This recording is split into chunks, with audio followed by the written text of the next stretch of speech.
Let's see here. Oh no, where did the thing for Uh-oh. YouTube go?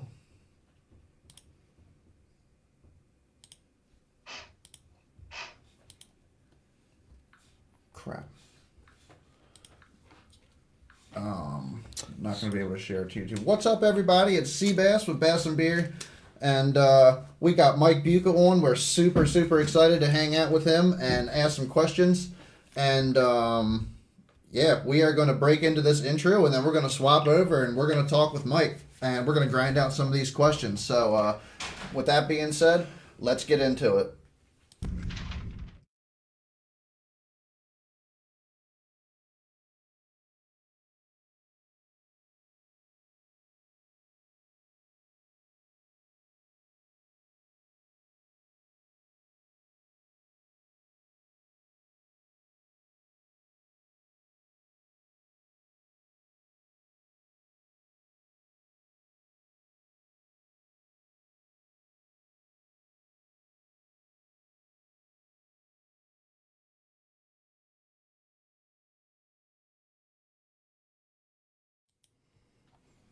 And we're live with the man, the myth, the legend, Mr. Mike Bucca. How you doing tonight, Mike?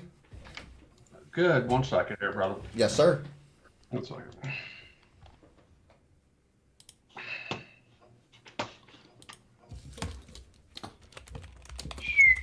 Hey, what's up, Dan? What's up, Jason? Thanks for joining in. I never get you back up.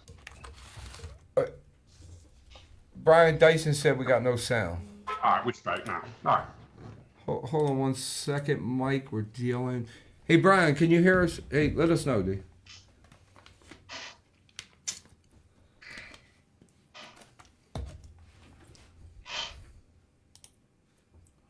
Good There now. we go. All right, we're good now. We're 100%. We're rocking. We're rolling.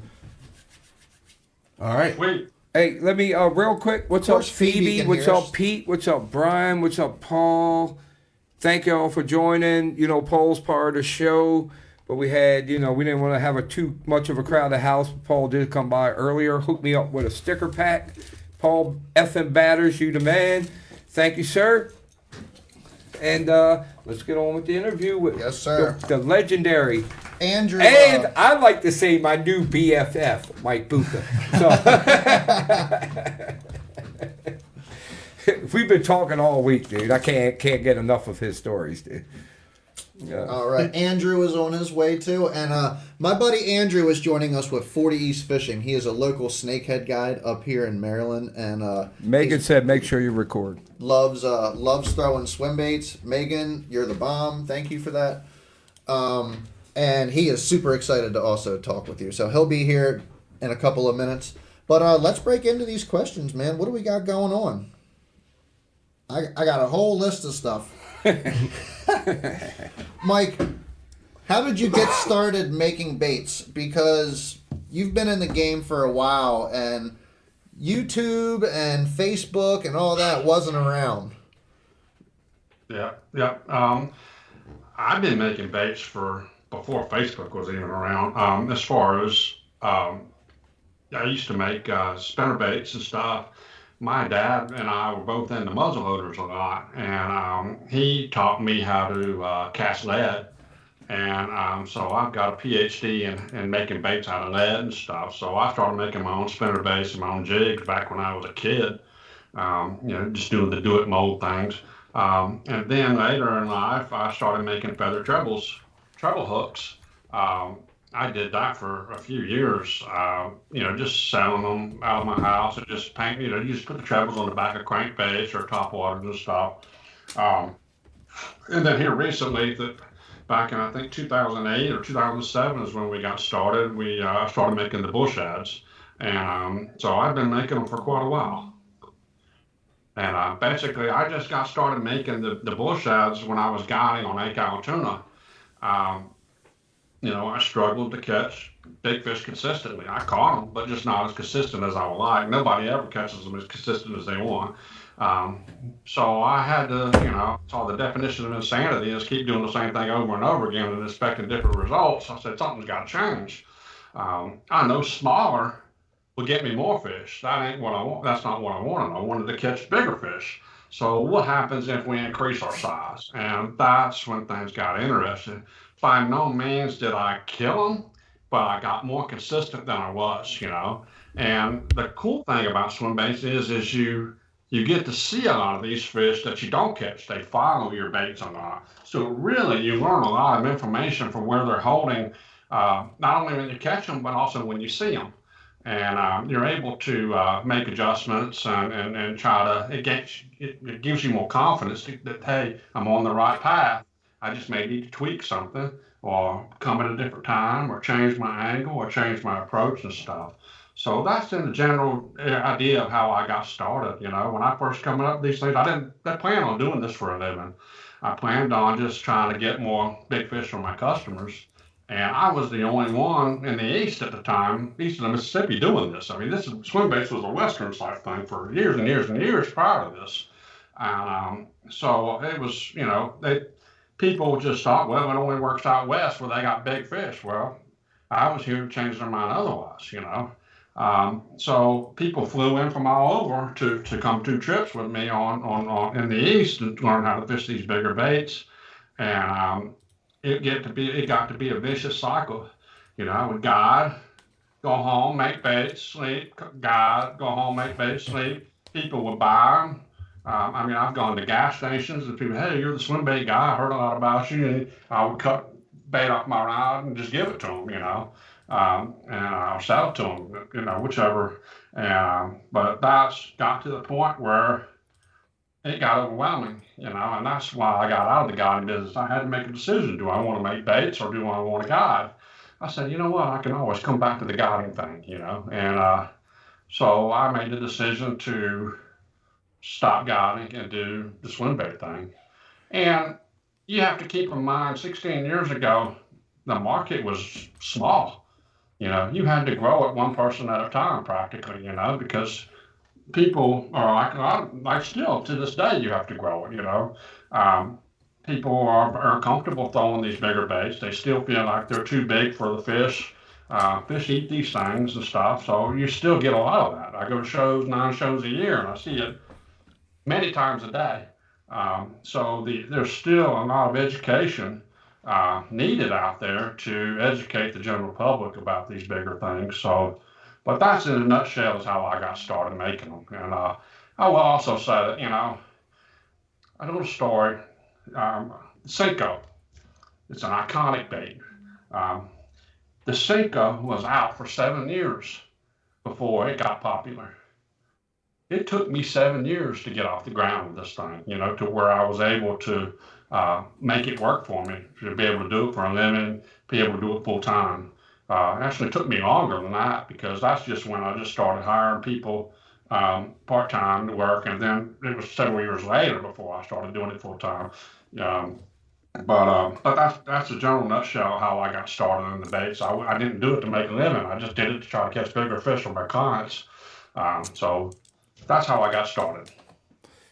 Hey, Mike, real quick, Chad, I don't know if you can bring that.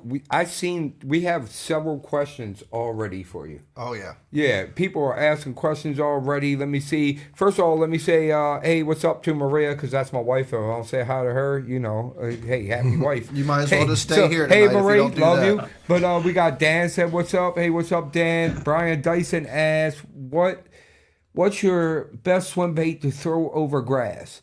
The bluegill or the bull shad? You know, our baits are extremely popular in Gunnersville, and it's full of grass. And what we sell, that's one of them. What we sell a lot of is Mike Carter, who is a guide on Gunnersville. He's been an extreme, huge help to me. He throws a lot of wake baits. Super easy. It's very simple, like that bait up there you have. Super easy to work. Just don't throw it on the matted grass. Just throw it on where you don't see grass, and you just crawling along, and let the bait work. It just looks like a dying gizzard shad.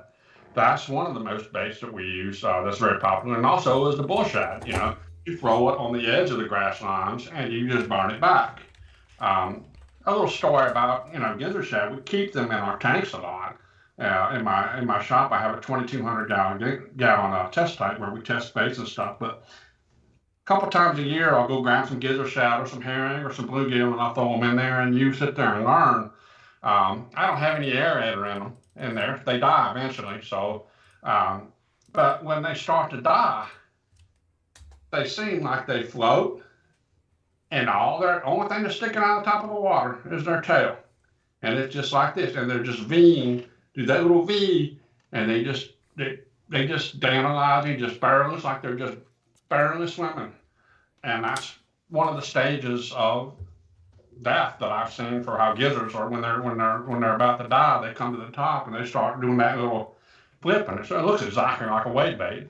So it just happens to mimic that fairly well. So, but those are the two main baits: is the regular bull shad, slow sink, or even the floater, and the wait bait. So and rats as well. we got so many questions. I don't even know who to go with. Let's go with Phoebe, because go back to Phoebe. Phoebe asks, what would you recommend someone just getting into bass fishing? What should they focus on throwing? If they're just getting into fishing, should they go big swim baits or like what do you recommend? I always tell people that are getting into swim baits to start with something small. Don't start big and go and just go kamikaze with it. You're going to lose interest quick. Start small. Baby bull shad is one of the reasons why we did that bait, is for get people more into the swim bait market. It's a great bait, a great starter bait. I mean, it gets bait anywhere. I even fish the baby bull shad at times when I go down to Florida. We go fish for peacock bass. We kill them on that thing. But start small. We have small 4-inch resin baits that we sell, but also any commercial ABS type bait, plastic bait that you can get. Just start small. Get your confidence in that bait. Catch a few fish. Work your way up. And what you'll learn is your fish size will start to increase more and more as you go up in size. However, your bite count will usually decrease. That's a general life cycle of a swim bait when you move up in size. But I will also say that I think the reason why swim baits work as well as they do is because there's so many people that are intimidated at throwing them. It's kind of like the A-rig, when it first came out. Nobody threw A-rigs back in the day. What a killer bait. And now people throw A-rigs, and now they're getting some condition to them a little bit. They're still great bait. Put this on the A-rig on the bait.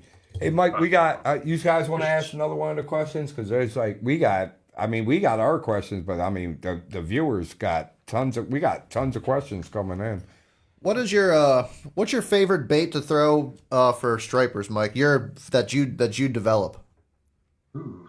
Who asked that? Greg Burke? Yeah, Greg Burke asked that question. I just started getting into stripers, actually physically targeting them last year. Those things are fun. I like to throw bigger baits with those, because they're bigger fish. Yes, sir. Yeah. But I like to throw the guide baits like you have there. I like to throw 9, 11-inch bull shads. I mean, big baits. They are ferocious feeders. You watch a lot of videos of guys in Tennessee. They're using skipjack 13 inches, 14 inches long. And if it comes in the boat that's going in the lake, it's going under a hook and stuff. I mean, these things get 50 pounds. 11-inch bait is nothing for these things. So you just need to have the equipment to chuck it and equipment to pull it in. But big baits for stripers.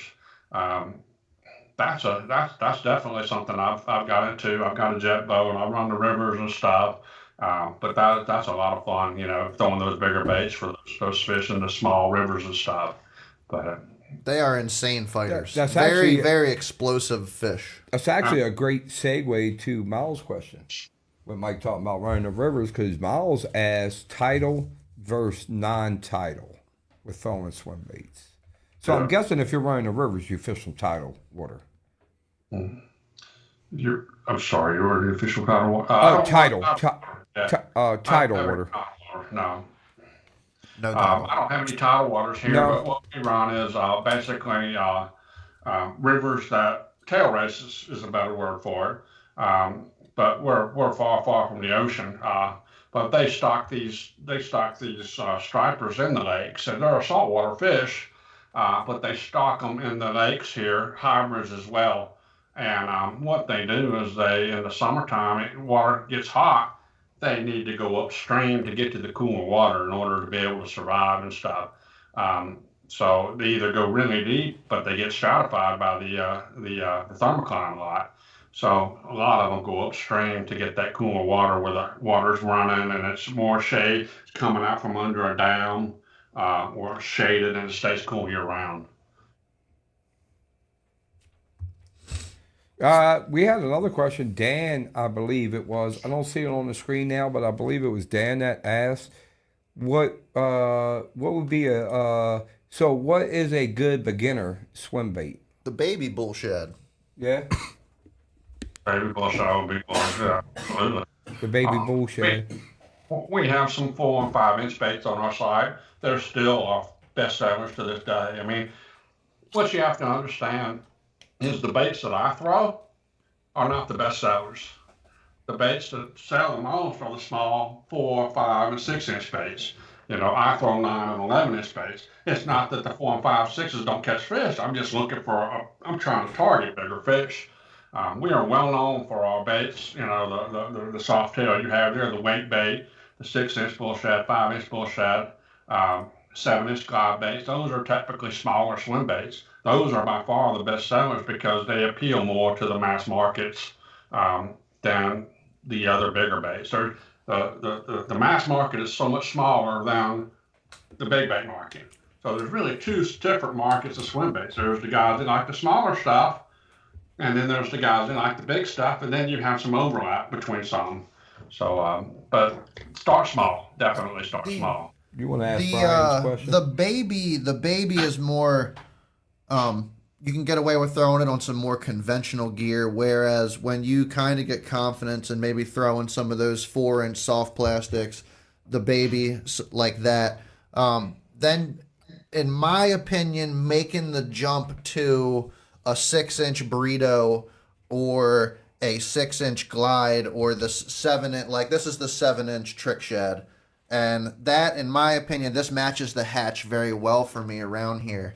I think larger baits could get bit, but this is where my confidence lies. And generally, how do you think you say that name? Is it Gerard? Either way, he said grab a 6 inch bone or an 8 inch bone swimmer and hold on tight. And then Brian Dyson said, have you ever fished a Chesapeake, Mike? I have not. Like I said, I was born in Bowie, Maryland, but I only lived there since 1975. I moved from Bowie, Maryland to South Mississippi. You're still in Maryland for life, dude. I take that back. I fished a few times. I used to go to Winchester, Virginia, and I caught my first bass with my father while we were at a muzzleloader shoot in Winchester, Virginia.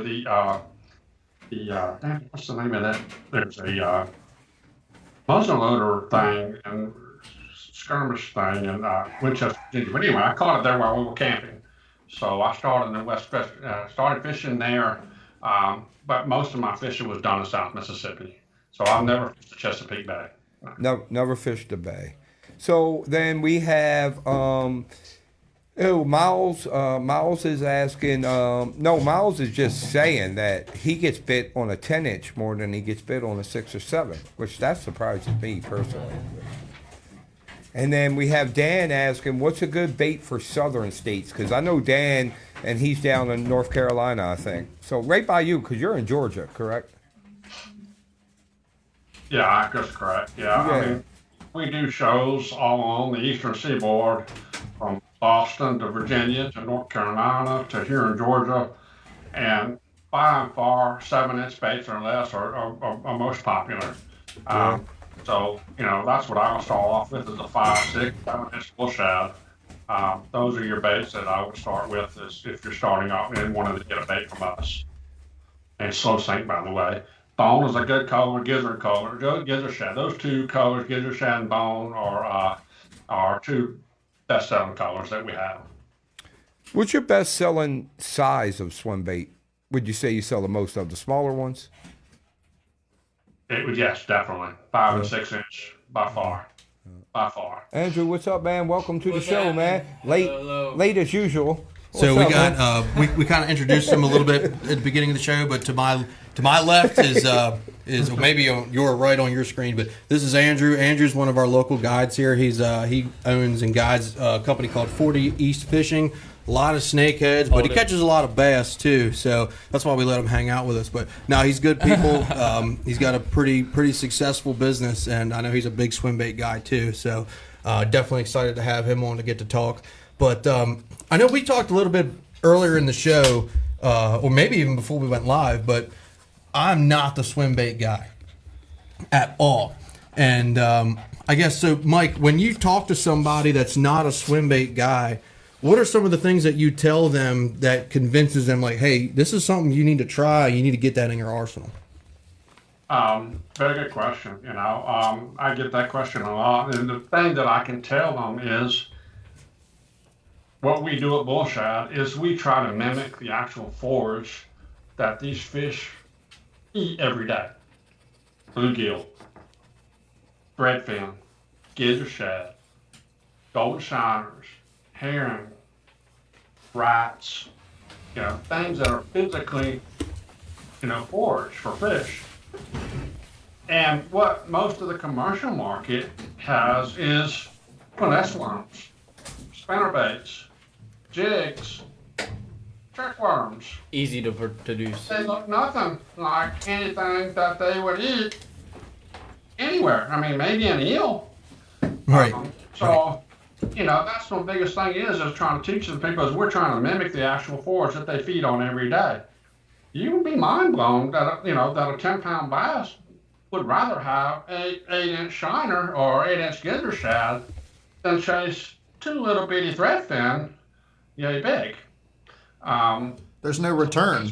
Tell people is this is what they feed on every day. There's no trickery involved here.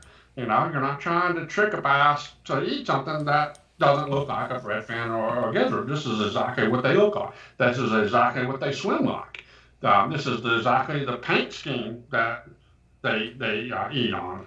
So that's what I tell people, and it's just there's really we're just trying to feed and mimic the forage that they feed on every day.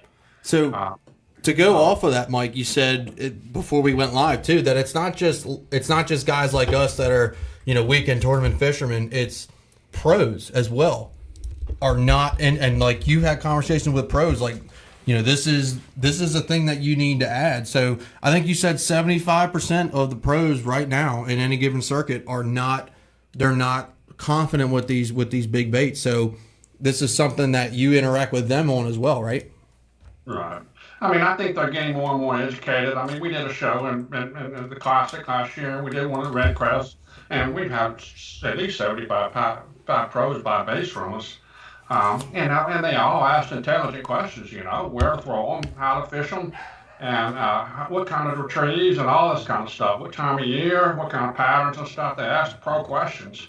And it's surprising to me because when I've been fishing them for 18, 19 years now, roughly, or a little more, I consider swim baits to be, you fish them exactly like you do conventional baits. The only difference is your equipment's a little bigger, your line's a little thicker, your baits are a little bigger, and your reels may be a little bit bigger. That's it. You throw them in the same exact spots at the same time of year. You don't fish topwaters in winter. You can't fish a weight bait in the winter. For most people anyway. I take that up in New England. That's a different story. But you fish them around boat docks. You fish them around grass lines. You fish them around laydowns. You just fish them the same way you do conventional. And you pick your lures just like you do conventional. If you think they're lethargic, you need to pick a bait that slows down. If you think they're fired up and they're hitting topwater, throw a topwater, throw a weight bait, or burn your bull shad on top. Try to trigger a strike. So there's a lot of similarities between conventional and big baits. It's just between your head, between your ears, that prevents you from moving to that next level and being able to be comfortable with these things. But there's really no difference, other than what's between your ears and thinking, say, hey, this bait is bigger, that's a problem. It's really not a problem. So- If you throw them and the biggest thing I see is when people catch their first 2 or 3 fish, all the sirens and all the alarms and stuff start going off in your head. Damn, I get it. And then you like, I can do this, I can do this. It's just like conventional fishing. But you just have to have that aha moment before you can get there. So getting that aha moment is key, for a lot of people. And I always tell my team, we make a believer, and I say believer, B-U-L-L, Right. at the same time. And you just got to take each customer, and I've trained so many people through email or through PMs, it's not even funny, giving advice and stuff. You just have to get into their head and guide them and give them that confidence to throw the bait and just throw it when the fish are active. And I always tell people, if they're hitting topwater, I guarantee you they're hitting a swim bait. Oh yeah, Promise. yeah. I totally agree. Yeah, it goes hand I in mean, hand. I guarantee you, if you're burning the spinner bait on top, they are hitting the swim bait. No question in my mind. So that's the biggest thing is throw it when the fish are biting. If you're getting skunked with conventional stuff, chances are you're gonna get skunked with swim baits too. It's not a magic bullet, but in the right situation, it can outperform conventional. In the right situation, conventional can outperform swim baits. So it works both ways. We've seen it go both ways on the home water Right. too. Mike, we still have a ton of questions coming in. I got to reply back to Mr. Scott. Mr. Scott is the guy I was telling you about the other day that has he does a lot for Maryland bass fishing with stocking the rivers and everything. And also he has the big fishing flea market coming up. That's the one. Hey, Scott, you'll be glad to know that I've been trying to talk Mike Bucca into coming down to and setting up at the flea market there. So that's in the works. He said he goes to Virginia. He's in Richmond a lot. We might be able to make that happen. But Mr. Scott asked, do you have any wisdom on glide baits? Just any kind of secret, something you could tell us about glide baits we may not know? Glide baits are a hot ticket item right now. They've been a hot ticket item for a couple of years almost. To me, we make 2 different type of glide baits, and those are the main 2 glide baits that I focus on. And you've got the wider glide ones, and then you've got the choppy ones. I tell you, the trick shot is a phenomenal bait. I mean, I've seen it catch fish for people that are just flabbergasted how well it does. But really, glide baits are no different than any other type of swim bait you should throw. You just need to throw them when they're biting and throw them where the fish are. I mean, I know that's redundant information, but I do change my cadences up. I do burn it, stop, burn it, chop, and just do whatever you got to do to, figure out what kind of retrieve it is. It's really, most times it's not a retrieve thing, but sometimes it is. It's more of an area thing for me. But the best advice I can give with glide baits, and it's not really even a glide bait technique, it goes for all swim baits, and it's what I call doing the run and shoot offense. And what that means to me is when you make a first cast at a piece of cover, that is the most important cast that you can make. Second cast being the second most important.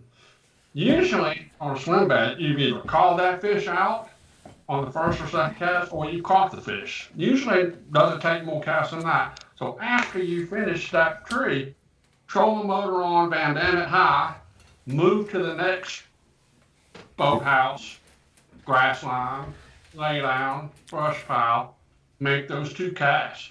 And I call hit the sweet spots and move. And that's what I do most of the time when I'm fishing offshore. Fishing on the shoreline, is I put the trolling motor on high. I make my first 2 casts, get them in. I move to the next spot. I might make a cast in between just on the way there. But most of my stuff is hit the sweet spot. Make as many first casts in a day, your eyes go up. Right. You keep your bait in that strike zone. It also, and also hit the areas that you do well in. For example, on Altoona where I live, it's 90% spotted bass. 90% of the largemouth that you catch on Altoona are going to be in the very backs of the creeks. And so you need to use your boat, go in there, the last quarter part of the creek, hit the sweet spots in that creek, boom, get out, and move down the other creek arm. It might be a mile, 2 miles, 5 miles away. Go back there, hit the back corner of the pocket, boom, get out. So that will be my advice: is fish as many key spots as possible in a day, and you'll be more efficient angler. So That's my best advice. run and gun.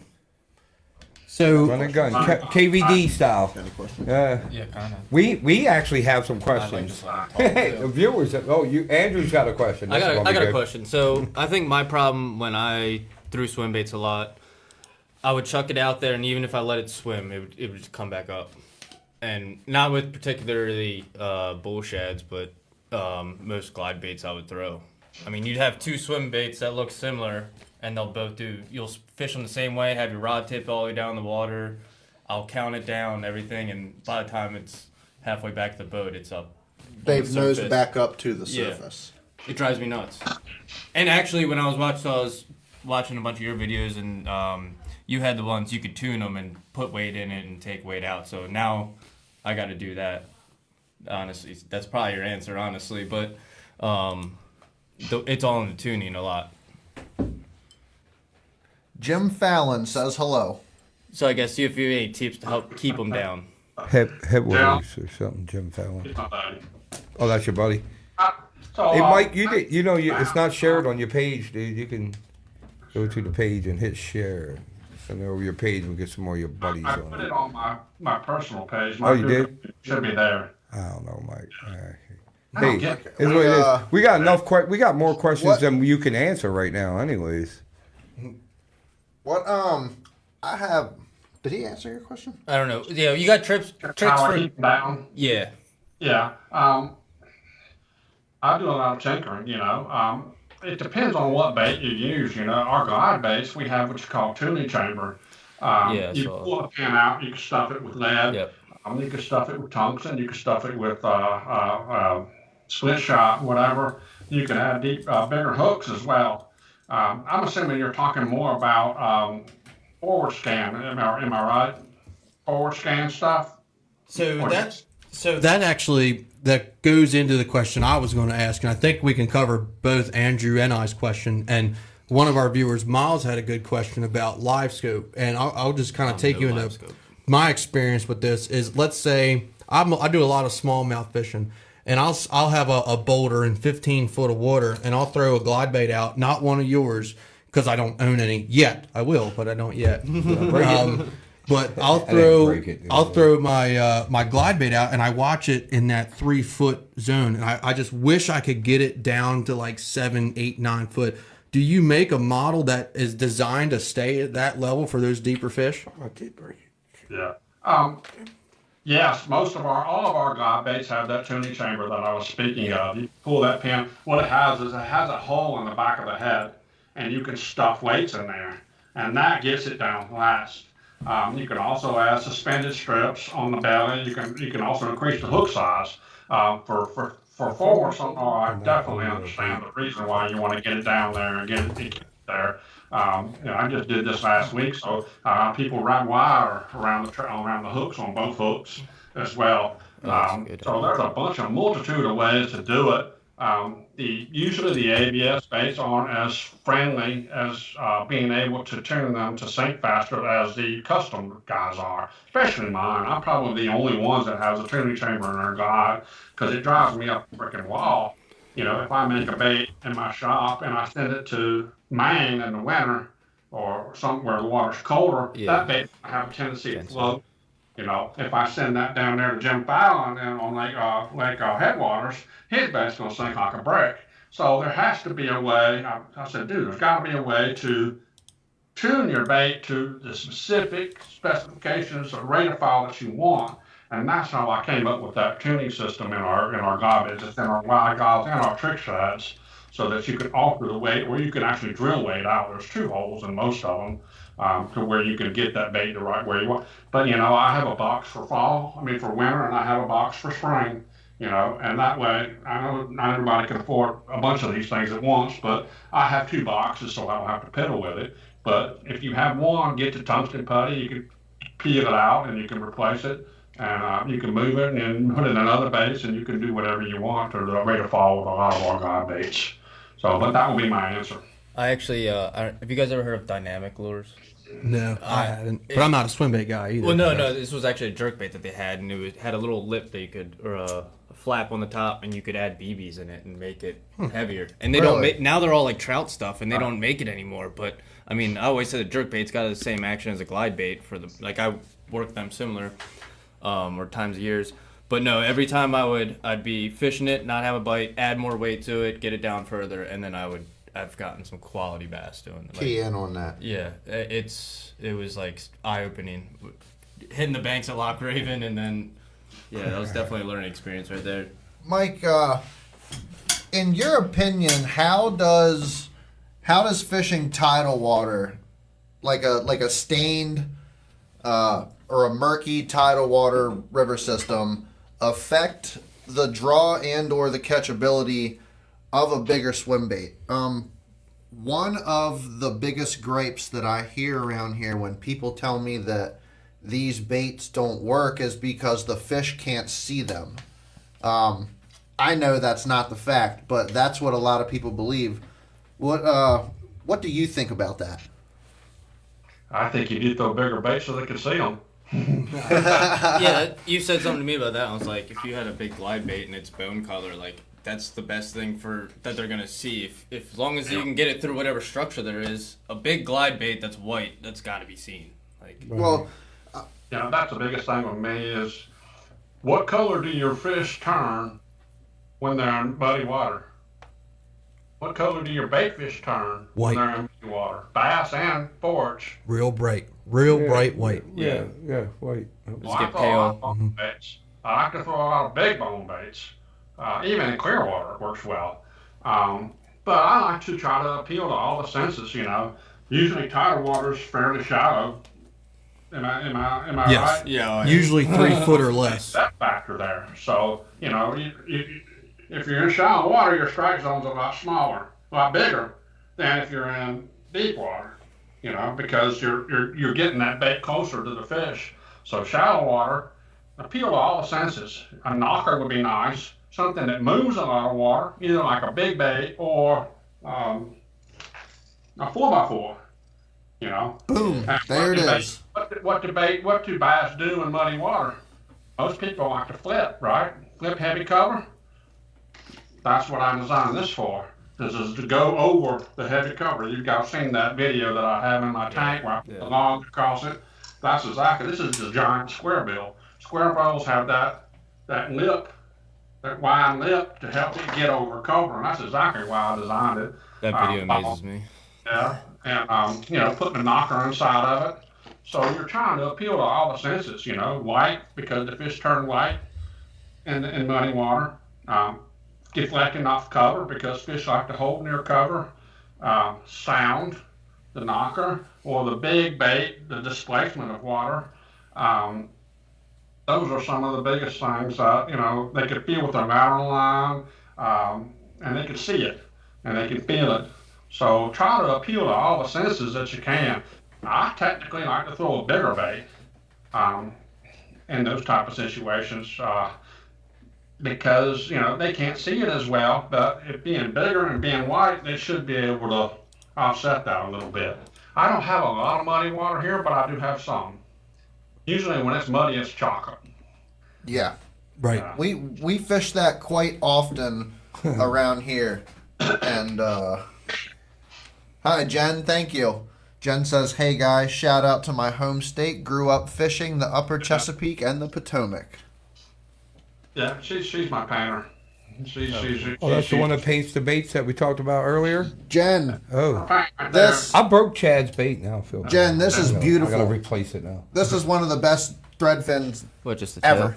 I've ever seen. I pulled the tail off of it. I thought it They slid should out. just be toothpicks. And Yeah, you can just... Rob literally just sat here and broke I gotta my hit soft Mike weight. up and get Chad a new bait now. Actually- I'll hit you up tomorrow, Mike. I gotta order something new for Chad now. Get some so new he don't, tails. so he ain't too mad at me. We can I get got some a new triple tails. trout that needs a tail also. Yeah. So, Mike, do you I can glue that back on, dude. Nah. Do you have, and I mean, you're obviously all over the country. Do you have any of your baits that are specifically designed for smallmouth guys? Because I feel like, so one of the first fish I've ever seen caught on a glide bait was a smallmouth when I was fishing with Chad a couple years ago. I mean, I know of one place where guys throw big swim baits for smallmouth, and it blows my mind. But do you have any guys that buy your baits from the St. Lawrence River or from the Great Lakes that throw your swim baits and have success with them? And what kind of characteristics go into making a bait for a smallmouth angler? What kind of characteristics? Technically small baits for most people. But we've caught some giant smallmouth on bigger baits there. You know, I've got a guy on the Pickwick area. He catches good ones on some 8 and 9 inch bull shads, 6 pounds plus. But most people like smaller baits for smallies. The burrito that we make is a great bait for smallmouth as well. Eddie's got a good one, good smallmouth, like a 5-pounder out of Loch Raven on the burrito. Really? Yeah, Oh, yeah. I made a little video on that actually. 5-pound smallmouth.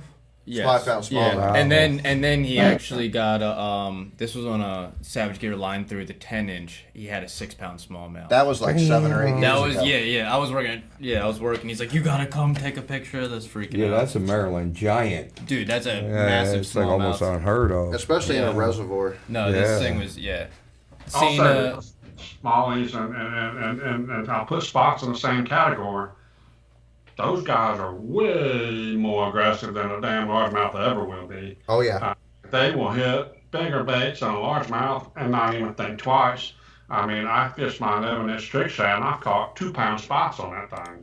I mean, those things are super, super aggressive. There's no give in those guys. And smallies are right behind them. You know, if I had smallmouth, I go up there to Tennessee and fish for smallies a couple of times a year, and those guys are the same way. Don't let the size fool you on a big spot or a big largemouth. I've caught some giant spots on big 8-inch baits. I've caught some on Huddlestons. They work really, really well. The old HUD. Do you usually use braid for your glide baits, or are you more of a big fluorocarbon guy? That's a good question. You know, I've been doing this for 16 years now, and I'm still, to this day, a student of the game. I don't have any binders on for anything, or at least I try not to. But I have almost converted 100% to braid over the past year. My buddy Jim and Kenny down at Headwaters, they taught me some things. They said, you know what, you're really not losing as many fish as you think you are, as far as them being able to see the line. In some cases, they will see your line, don't get me wrong. And the second that I see that I think I'm losing fish because of my line, I'll put a leader on it or I'll change it back to mono. But I've been a mono guy for years and years and years, and it works really well. Oh, so awesome! You will do there's- straight braid. There's advantages and disadvantages for both lines. You know, you got the stretch factor. You know, with mono, you need to make sure your form is 100% correct. You can't have your rod tip off to the side. It has to be almost facing the fish so that you can get that full swing into them, get that stretch out of your line, and get that hook side into the fish, especially when you're hunking these 3 or 4 ounce baits 50 yards, you know, making those super long casts, which is what I do a lot. But I came into a situation last year where I was just outgunned, for lack of a better word. I went into the river system for stripers, and 3 casts in a row, I had a 25-pound plus striper hit my bait, and I'm in a river that's probably 30 yards wide, full of 8 ounce and shallow. I'm in a jet boat, and took me into a lay down, and I just could not turn it. So I tied me another one on there twice. Wham! Same thing. Pow! Into the lay down. And I said, I can't do this. I mean, I just can't turn them. It's just impossible. No matter what rod you have or whatever, they ain't just going to go with it.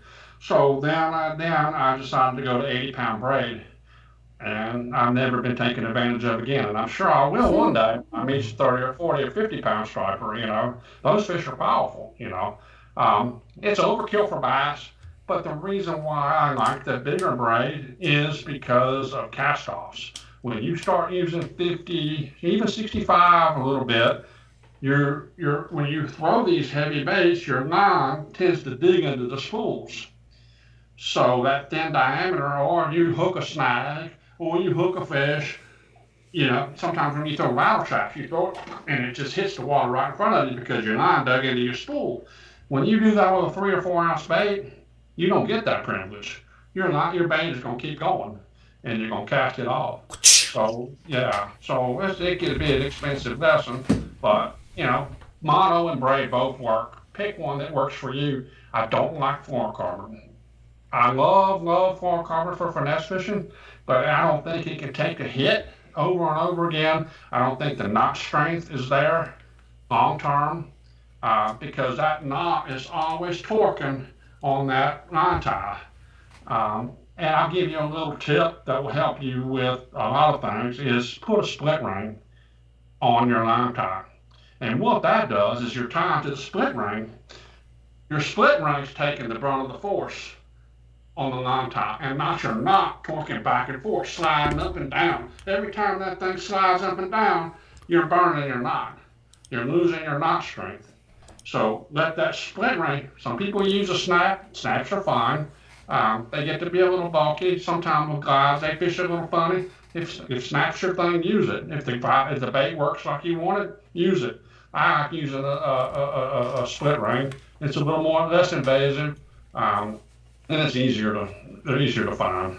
I've got thousands of them, so I just use split rings instead of buying snaps. But a snap or a split ring help because of that knot torque, and that goes for both mono and your braid. Another tip that I have is I look at my watch or my phone every even hour, 7 o'clock, 8 o'clock, 9 o'clock, I retie, whether I've caught a fish or not. If you're going to spend that amount of time fishing for a trophy fish, you need to put the odds in your favor, and not be lazy about tying your knots over and over again. There's just no excuse for cast offs or non-breaking. There's no room for error when you start catching it. You get a shot at a 10-pounder, whether 1 time, 2 times, or no times, 3 times a year. It needs to count, So put the odds in your favor, and split ring and change it and tying your knots over on every hour. That's a good habit to get into. I throw with a snap, so I am definitely going to look into just going with a split ring on some of my baits now. And I have also been told two different times now by professionals that fluorocarbon sucks, and I guess I need to start throwing my glides on some braid. Crankbaits too, apparently. And my crankbaits. Straight braid on a crankbait. What's that? You said straight braid on a crankbait also. From David That's Fritz what David himself. Fritz told us. From David Fritz himself. David I Fritz used to said always throw just your kinda- crankbaits on braid. I used to get snagged all the time, so I would just throw straight braid because then I'd be getting he's- my stuff back, and everybody thought I was crazy back then. I throw mine on braid. I did I love anyways. straight braid. It's the easiest thing to deal with. David Fritz told us you could feel the bite better. Yeah, that too. If It's you more throw your sensitive. crankbaits on braid. Done stretch. Yeah. 100%. Since we were talking, go ahead. If fluorocarbon works for you, by all means keep using it. There's some of the best swim bait fishermen I know use fluorocarbon. I just can't get it to work for me. If you got freezing cold temperatures too, you're gonna want fluorocarbon. I've flipped with fluoro. The braid will just bring the water up and start freezing in your guides. Yeah. We don't all fish in the snow like you do, Andrew. So. It's been a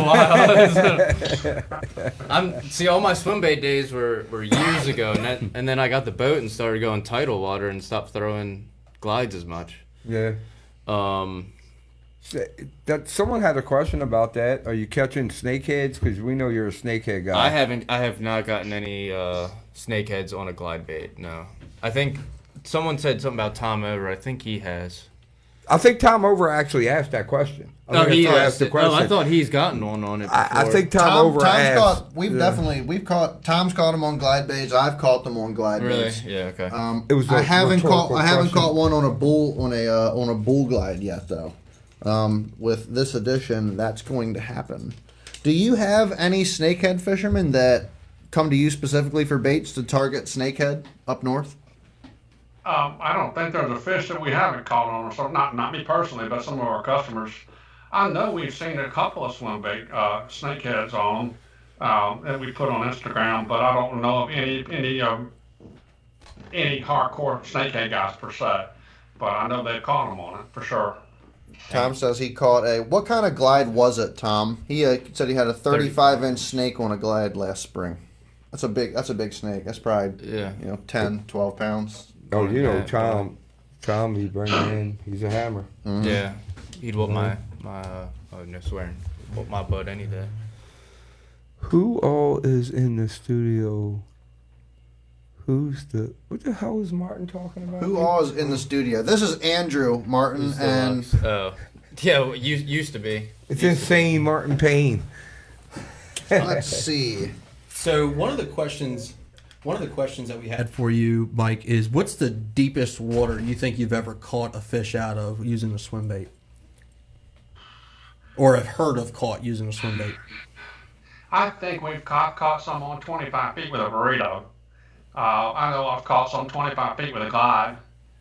The burrito fish was in Mexico. We fished burritos deep there, 30 feet. It's probably about the deepest we normally go. But 20 is very common for burritos to fish down there. But for forward scan or fishing points or scrolling or any of that kind of stuff in the glide, I've gone down to 20 feet fairly often. It's just very boring and specific bite, but it's summertime last resort. There ain't nothing else is working type deal. Where you just put them down deep and you just fill them full of that and just let it sit there.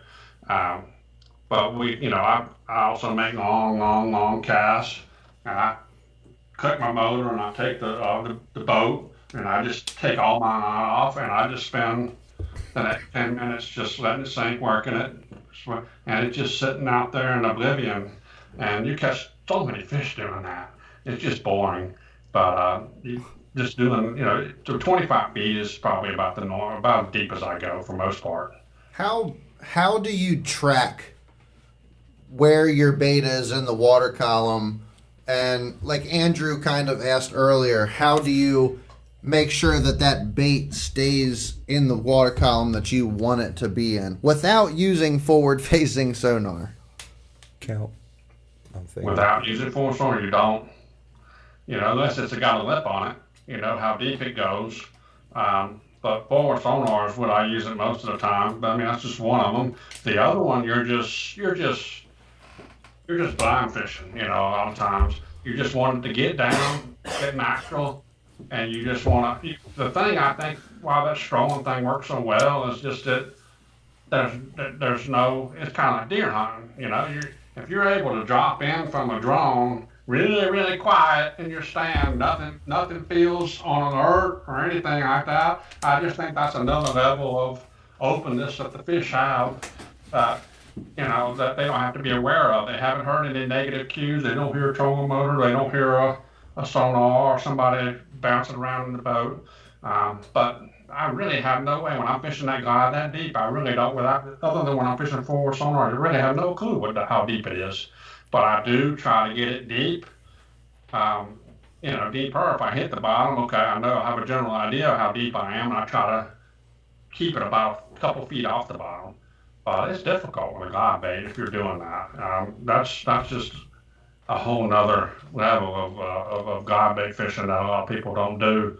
But it's very difficult to tell how deep it is if you don't hit the bottom or have any kind of forward sonar. Do any of your baits have does this have a rate of fall? Well, when you make glide baits, the weather has a lot to do with when you make them, the humidity. When you pour all this stuff, all the ingredients, you weigh everything, the 4 or 5 ingredients that you have in there, and you pour it in the mold, and you bring it back, and the ballast is weighed particularly well. You pull it out of the mold, and you weight it, and they sink like a brick one day. The next day, you weigh the same ingredients, and you put them in the mold, they may float. So what we do at our shop is we tune the baits to sink relatively slow, like really what I call a true slow sink. It may even be an extra slow. The problem that has is like I said earlier, when I send the bait to Maine or I send the bait to Florida, the weather is going to make the density of the water, colder water is dense, it's going to make it float more, hotter water is going to make it sink more. Yeah. So what we do is we get it close. It may barely float in Maine, so it requires a minor adjustment. It may sink a little bit too fast in Florida, so it only takes a minor adjustment to get it right. So we get it close, so we do the brunt of the work at our shop. There may be minor adjustments depending on where you are, to pulling the pin and doing the thing. But it's a small price to pay to be able to get a bait. If you have anybody else's bait, you're stuck with that rate of fall. If it sinks too fast, there's no way to fix it. Unless you're drilling through paint, you can't get to the guts. You don't know where the ballast are. Holes are pre-drilled for you. You can't add any weight other than hook. And I will say, when you add a bigger hook to a guide bait, that is a significant amount of weight to add to a bait. The difference between a 1 and a 1/8 hook is several grams. That's huge in guide baits. Your bait just went from a slow sink to a fast sink, and like that. Just by changing the hooks. Not anything in between. So, but we try to get it close in our shop. And if anybody has any trouble with the rate of fall of our baits, I'm here to help. I've got a video that I readily share with people on our YouTube page that shows you exactly how to do it and why it happens. So I've actually did a video on heating some water up and putting in it cold water and that kind of stuff. And you can see what temperature has an effect on the same exact bait. Put it in cold water, put it in hot water, and see how it sinks and how it floats. As the temperature varies. Mike, what's your favorite color? What's your favorite color that you ever came up color? with? Favorite Bone. color? That what? Bone? Yeah, makes sense. Bone. That's mine too. Yeah, bone is the go-to color. Yeah, bone is that color. I think Chad. We probably got more questions on here. I haven't been. Who is Andrew? Martin's trying to be funny. Stripers love the 4x4. I don't know who Martin is. You know him. I don't know anybody. Yeah, you know him.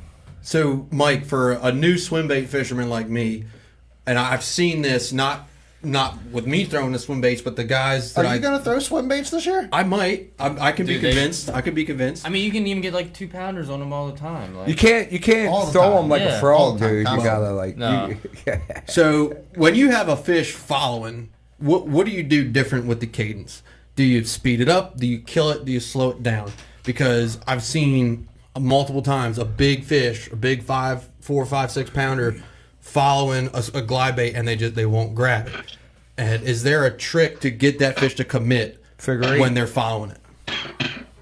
That's a very great question. I get that question a lot. You can usually tell by the mood of the fish if you're going to catch that fish or not. If that fish is right on the tail of that bait, that fish is very catchable. If that fish is 2, 3, 4 feet behind, you ain't gonna catch that fish. That fish is mildly interested. He's just there to intimidate you and just checking things out. Having said that, there's a bunch of different things that I like to do. Number one, I think one of the biggest problems and one of the biggest things that I've learned as a swim bait angler that I didn't think was important was boat position. A lot of conventional guys, they get an easy casting distance from this dock so they can be accurate and really, get the corners really, really well. I'm just the opposite. I like to get another 30 feet back. So I'm making 40-yard casts at docks instead of 20-yard casts at docks. So what that does is it gives the fish more time to eat your bait And also, hopefully, it prevents the fish from seeing you. Because if you see those 4 or 5 pounders, I guarantee you they see you. Um, so making sure your boat position is off uh, off on the dock is very, very important. Number two, if you see that particular fish come up, there is a possibility that you might be able to get him to come up again. If you've seen your boat, then you need to come back an hour or two later and hit that fish from a different angle. You know, if you hit that dock's 90 degrees, come back over here on the side, hit it from the side, go down the face of it instead of down the side of it.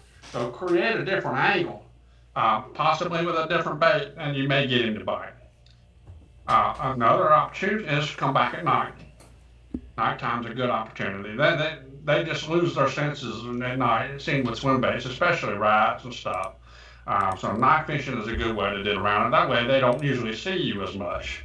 One other technique that I've found that really works is take your 908 Dobbins, chuck that swim bait over there. I know the 908 might be a little overkill for the 7-inch bait, but do it anyway.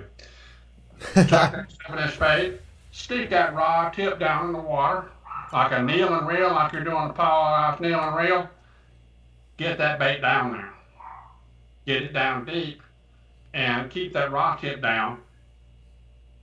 They can't see you that way either. So, you know, being able to get that guide bait deeper is something that a lot of other anglers don't do either. Most people fish guide bait, they fish it on the surface most of the time. I would say at least 80% of them fish them, you sight see them. You see the fish hit, but there's a whole nother avenue this year out there that where you could fish them deeper. You know, they fish just as good deep as they do up top. The actions may be a little bit more subdued, but they do bite them. I mean, you see it on forward sonar all the time. You know, if it's funny, you see forward sonar fish, those fish aren't coming up to hit a guide bait up on the surface. If you throw that fish over the fish in 20 feet of water, and you're working on the subsurface, and they don't come up, if you throw it over there and you let it sink 10, 15 feet, they come up. So that just goes to show that you need to get it in their zone of where they're at. So deep guide bait fishing is really an art that really hasn't been out there a whole lot from what I've seen, that I think you'll start seeing a lot more and more people use in the future. One of my favorite instances of learning how to use a different cadence to get a bite is actually with you, Tony. If you don't remember on Conowingo, when I was throwing that hot pink shortcake, and I unfortunately lost the bait that day, but I was throwing that bait out there, and remember watching like those schools of 5 or 6 smallmouth just follow that bait right back to the boat? Yep. And then you would see these fish just follow it right back to the boat, and once they would kind of see the boat, they would just fade away. And it's incredible how those fish just disappear down into the water. And then I would cast back out again. I would do another bomb cast and change my cadence a little bit and maybe let it sit there farther away from the boat. And that's where those bites came from. Right. Somebody did ask about rod and reel for for throwing big swim baits. What rod setup do you like to use, Mike? Let's keep it for your 7-inch, for your 6 and your 7-inch baits, burritos, trick shads, maybe even like an 8-inch. What's your rod and reel setup for that? Because that's more the confidence area for a lot of people. For the 8-inch, you want the rod for the 8-inch? Yes, yes, sir. Let me break it all down. I designed 2 rods for Gary Dobbins. It's an 835 and an 836. The 835 is 1 to 5 ounces, and the 836 is 2 to 8 ounces. So there's a little overlap there. So really, you can use both rods for those particular baits that you talked about. And how would I use one over the other? The 835 is a little lighter than the 836. That's the only difference. The 836 is more versatile than the 835. So I've got a lot of 836s and I've got a few 835s because I throw more bigger baits toward the 7, 6 inch, 5 inch, 5, 6, 7 ounce spectrum than I do on the lower end of the spectrum. So I usually throw the 836 for most of my stuff, but I use the 835 for the smaller stuff. But they both work. But those rods have a perfect overlap to where you can use them for both. What does I the love Dobbins rods, by the what way. does the 7 inch trick weigh? What is this, about 2 ounces? That's like 3.2 ounces, I think. So you 3.2. can use yeah, the 835 is a great rod for that. The 836 will work too. It's on the lower end of that spectrum, but the 835 is more in the meat potatoes of that rod for that particular bait. Is How there sick is that paint? certain reel you Yeah. prefer, Mike? I want to see the Oh. part. What reel ratio Reels? do you think is the best? I like I've tried them all. I've got a Mod Podge of different reels. I've tried practically every reel out there. I like the Tatulas. The I started liking Tatulas. the Yeah. I like the 7-to-1. Um, I'm not going to say anything bad about any other ones. They all work. Some of them you have to clean up right out of the box to get them to spin like you want them to spin. Um, so if you have a good rod guy, a real repair guy, or you do the bearing thing, clear, flush the bearings and stuff. But 7-to-1 ratio is a very good ratio. In fact, I've had a lot of smaller ratio. I've had 8-to-1s and I've had 5-to-3s or 6-to-3. I've converted damn near all of mine to 7-to-1. I sent all my reels, instead of just buying new reels, selling the reels and buying new reels, I sent them to my Michael Mello, and he changed all my gears to a 7-to-1 without me having to do a whole bunch of reel swaps and stuff. So then I have a couple of smaller gear ratios that I use for burritos, for snow and for the live gizzard and stuff. I probably use a little bit 6-to-3. But 7-to-1 is my meat and potatoes. That's my Tatula 300 with the 7-to-1, and that Dobbins 836. That's my main go-to rod and reel setup. Will you throw your burritos on those same exact rods, or will you throw your soft plastics on something different? Because your characteristics of some of your single hooks and your treble hooks applications are different. Yeah, the 836 is a good rod for burritos. It works well. You just have to make sure that you get your hook set in there and you really crank them in. Don't give them any leverage at all. Just really grind them in and not give them the ability to jump, because when they jump, they're going to throw that thing. But it's got enough backbone to throw an 8-ounce bait, but the burrito only weighs 2 ounces or so. So you're overpowering. You're making up for that, for the softness and the backbone of that bait, because it already goes to 8 ounces. So it's almost like you have two rods in one because of that. So you're able to throw 8-ounce baits on there, but you're throwing a 2-ounce bait on it. So it's almost the same exact rod as you're using for a stout rod. You got a lighter? I do. Oh, you need it. Cat's got a bass Do bottle you opener somewhere. do you have a 8-inch soft plastic or larger? Or are your Looking at that burritos the the whole biggest time. soft I was plastics? gonna do that We've got a new 8-inch Oh, that's not a chimichanga. lighter. It's a performance bait. It's a heavy sucker. So it's a 12-inch bait. 12 inch? No, I have 11-inch trick. That's probably the biggest bait I make is 11-inch trick. I've got a 10-inch wide glide, but I haven't released it yet. But I've got an 11-inch trick shad that I've just revealed. That's my biggest Yeah, bait. the 11-inch. That's big. What is your biggest soft plastic? The 8-inch burrito. The 8-inch burrito. The 8-inch Yeah. burrito. Somebody did ask, and this question's already been answered. Is the burrito your bait? But We it's collabed kind with of someone. already been answered. It very much is so. That question was asked. Somebody, I don't know what else we got. Chattulas all the way. What else we got? Shad. A lot of people commenting on rods that they like.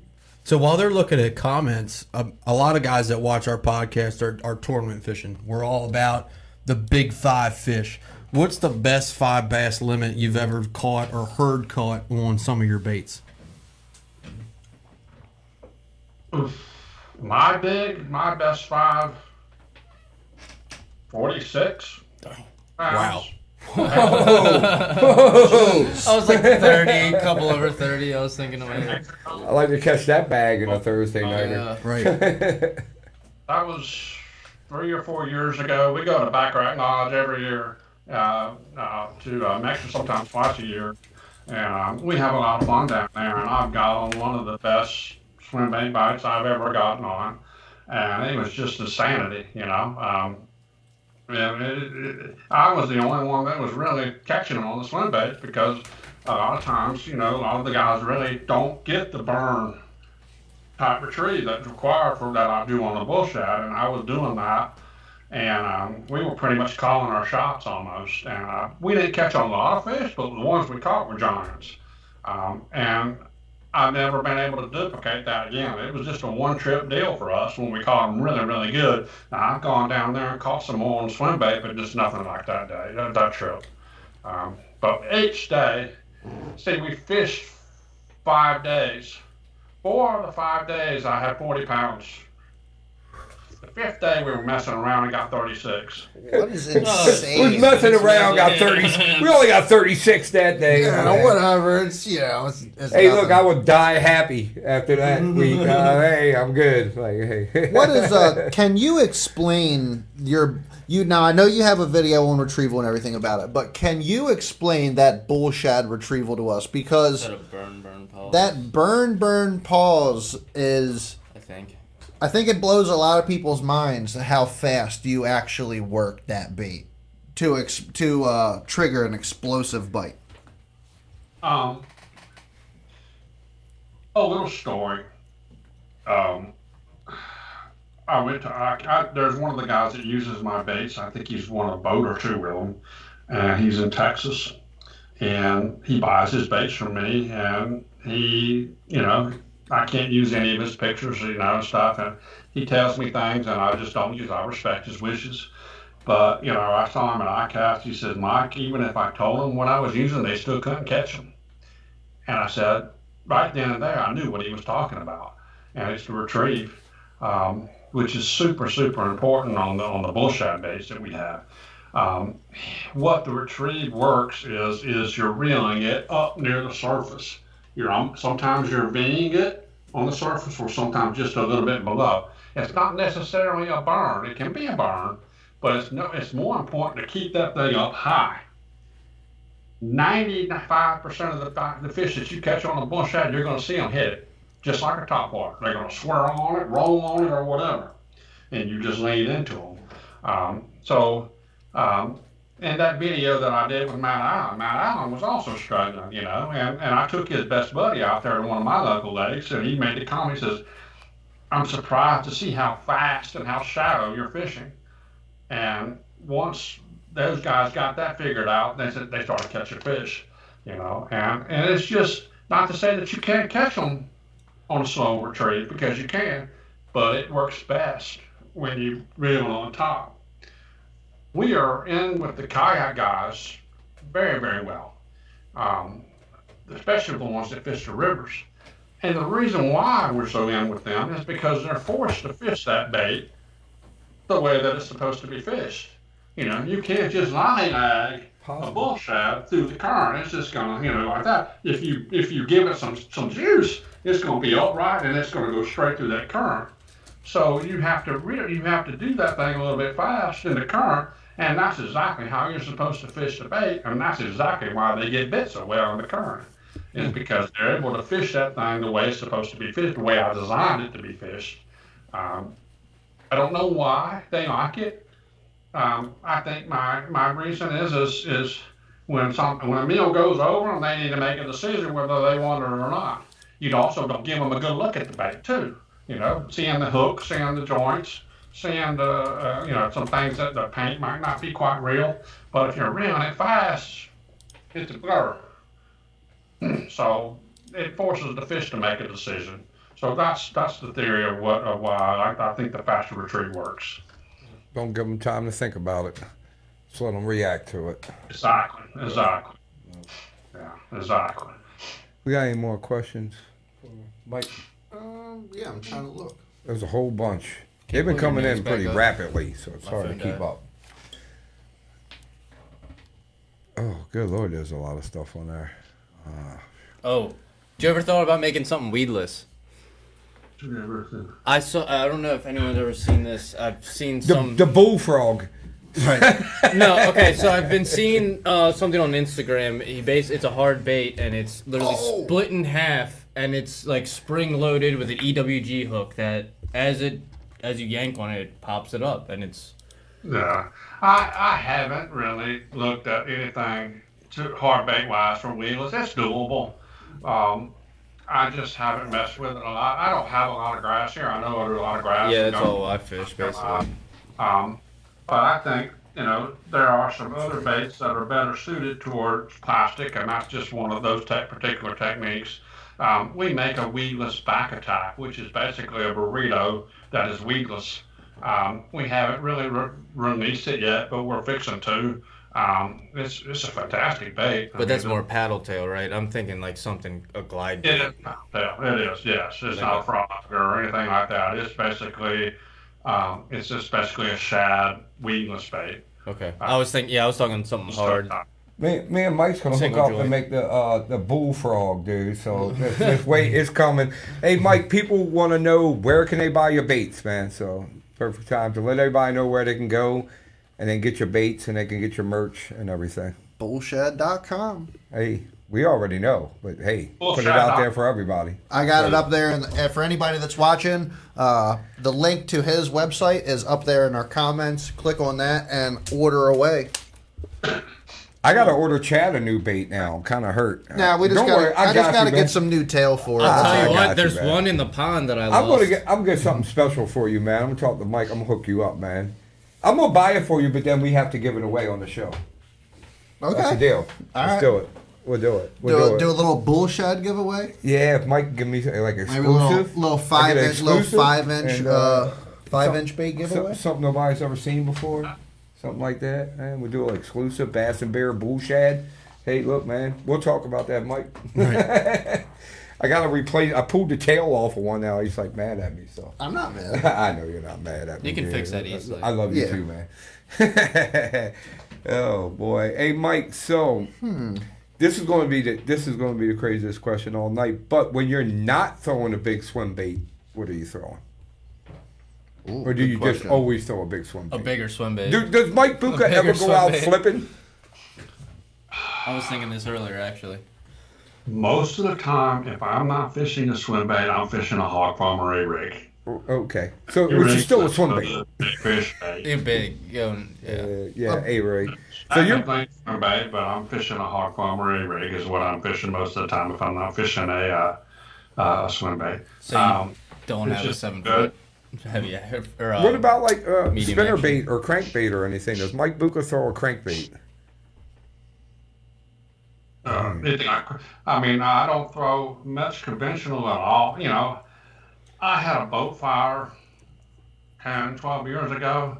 I lost every single conventional tackle I had from when I was guiding. I had thousands upon thousands of Lucky Craft. Lost it all, and I really never replaced it. Oh wow! And I've got my conventional tackle is extremely tiny.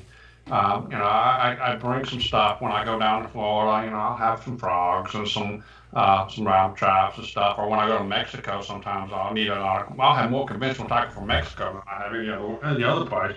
But I mostly throw my big stuff. I'm a hardcore trophy angler. I want to catch the biggest fish.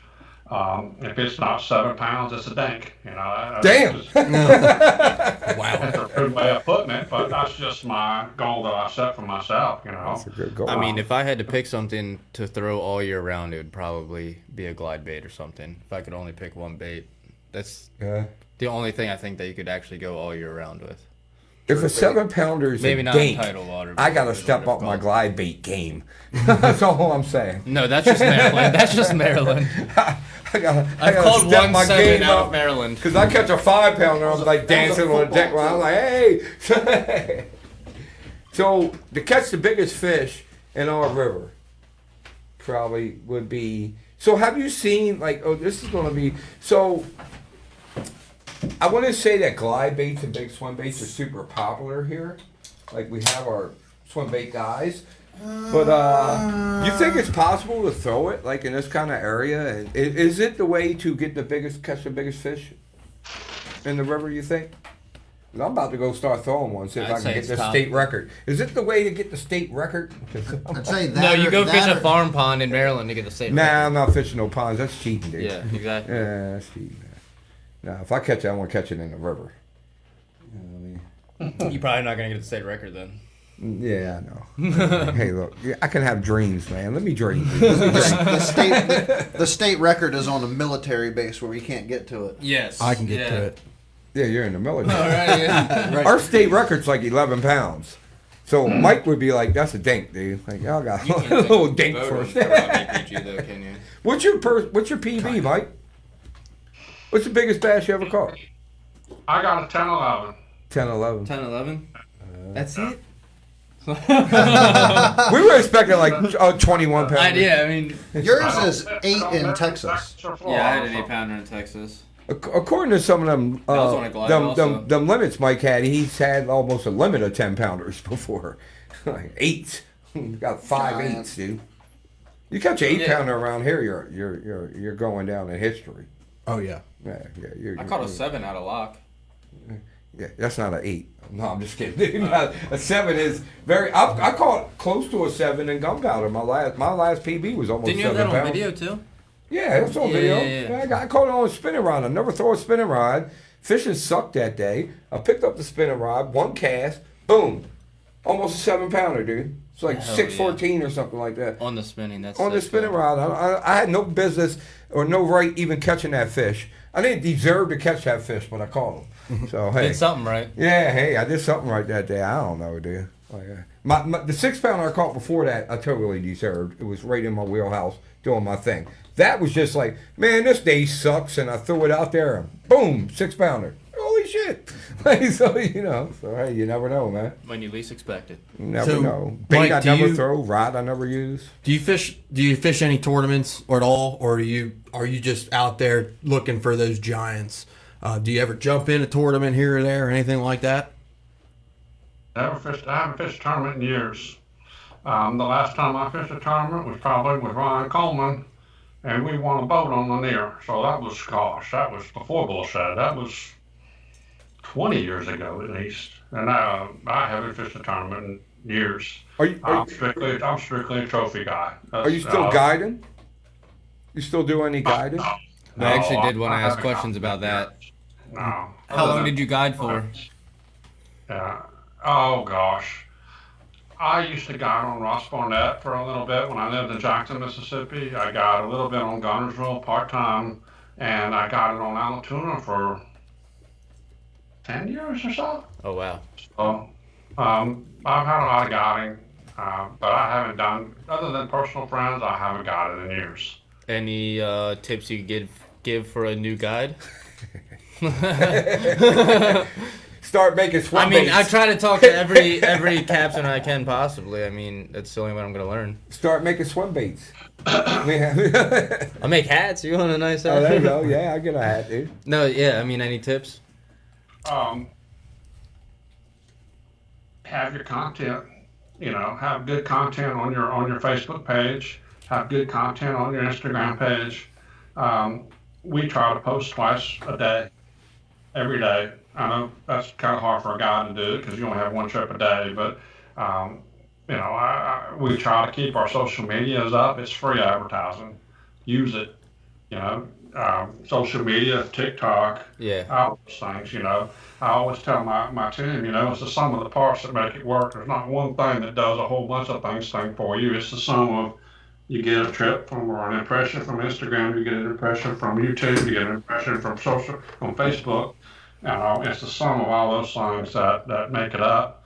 You know, do podcasts with people, do interviews work with the media, talk to your newspaper guys, see if you can do fishing reports for them every week or something like that. I did that for years and years and years. It might be there might be a website local to you that has weekly fishing reports. You could do the snakehead report for them, or a bite, or a particular lake. Anything to get your name out there. Don't be shy, I guess. He dropped some juice right there. Headwaters That was headquarters. marketing 101. Headwaters headquarters said you got a guiding job down there if you ever get to Florida. They said you got a job. There's a whole bunch of job offers Me? coming in right now, Mike. Tessa, if you're watching, we're going to Florida. yeah, you got. You got people like Mike. How do you say that? Bert Butte. He's like, let's fish some tournaments. Like you can go with him anytime. Like I mean, you got all kind of requests now, dude. Mike just wants to make his swim baits and go catch trophies, dude. He's good, and go to Mexico apparently. Yeah. Right. Next time we go to Mexico, dude, we're coming with you. We'll make a whole video on Burritos in Mexico. burritos in Mexico. And don't forget the riverboat Rob / Mike Bucca bullfrog. It's coming, dude. It's coming. It's coming. So, I'm doing a group to Mexico, Baccarat, November 28th through October 28th through November 3rd. So we're looking for people that want to go. You know, I'll be there. The accommodations are fantastic. Very, very modern accommodations. Cold AC, hot showers, margaritas every time you come in. All the beer you can drink. Go see. You can drink all day long. Yeah. Beer and tequila. All day long. Coronas? Oh no! tell me I ain't drinking no tequila all day long. You can I forget quit. about I had it. to quit drinking tequila. It was going to kill me, dude. I don't think got the Tecate stuff or some other beer. They may have Tecate? for sure. But good Dude, if you're food. serious, we should go, man. We should go. Do we need to bring a boat? I'm going. I'm going to fish with Mike, dude. I got a boat. I mean, do we need to bring a No boat. You fly in. You can bring your rods or you can rent rods. The only thing you need to bring is your reels and some tackle. They have a tackle store there, and it's got everything you need in time. It's even got bull shads and burritos in the tackle store. There you go. That's all you need. That's all you Yeah, need. a little bit of swim bait history. The bucca burrito was born on Lake Baccarat. That's why it's named, or tested, I should say, on Lake Baccarat. That's why it's called the bucca burrito. There we go. That's where we test. That's where Chad and the gang over there, and Brian and all those guys, they tested the burrito for Gale, and that's how it's somewhat got its name. But if you guys are interested, let me know. I've got plenty of openings. You know, we just started opening the trip a couple months ago, but it's up and around October 20th to November 3rd. It's not a cheap trip, but it's a trip of a lifetime. And the lake is skyrocketing right now as far as quality of fish. Wow. They're catching sometimes 150 fish a day. I hope it lasts, but the quality of the fish, tons of 5 and 6s, you know, and you got a very, very, very legit shot at 8s, 9s and 10s. Very legit shot. Do you think that this forward-facing sonar and swim baits are just going to go hand in hand forever now? That's a good question. You know, there's a handful of us still that are using the swim baits for forward sonar, but I think the vast majority of people are still using the little sissy stuff. Me.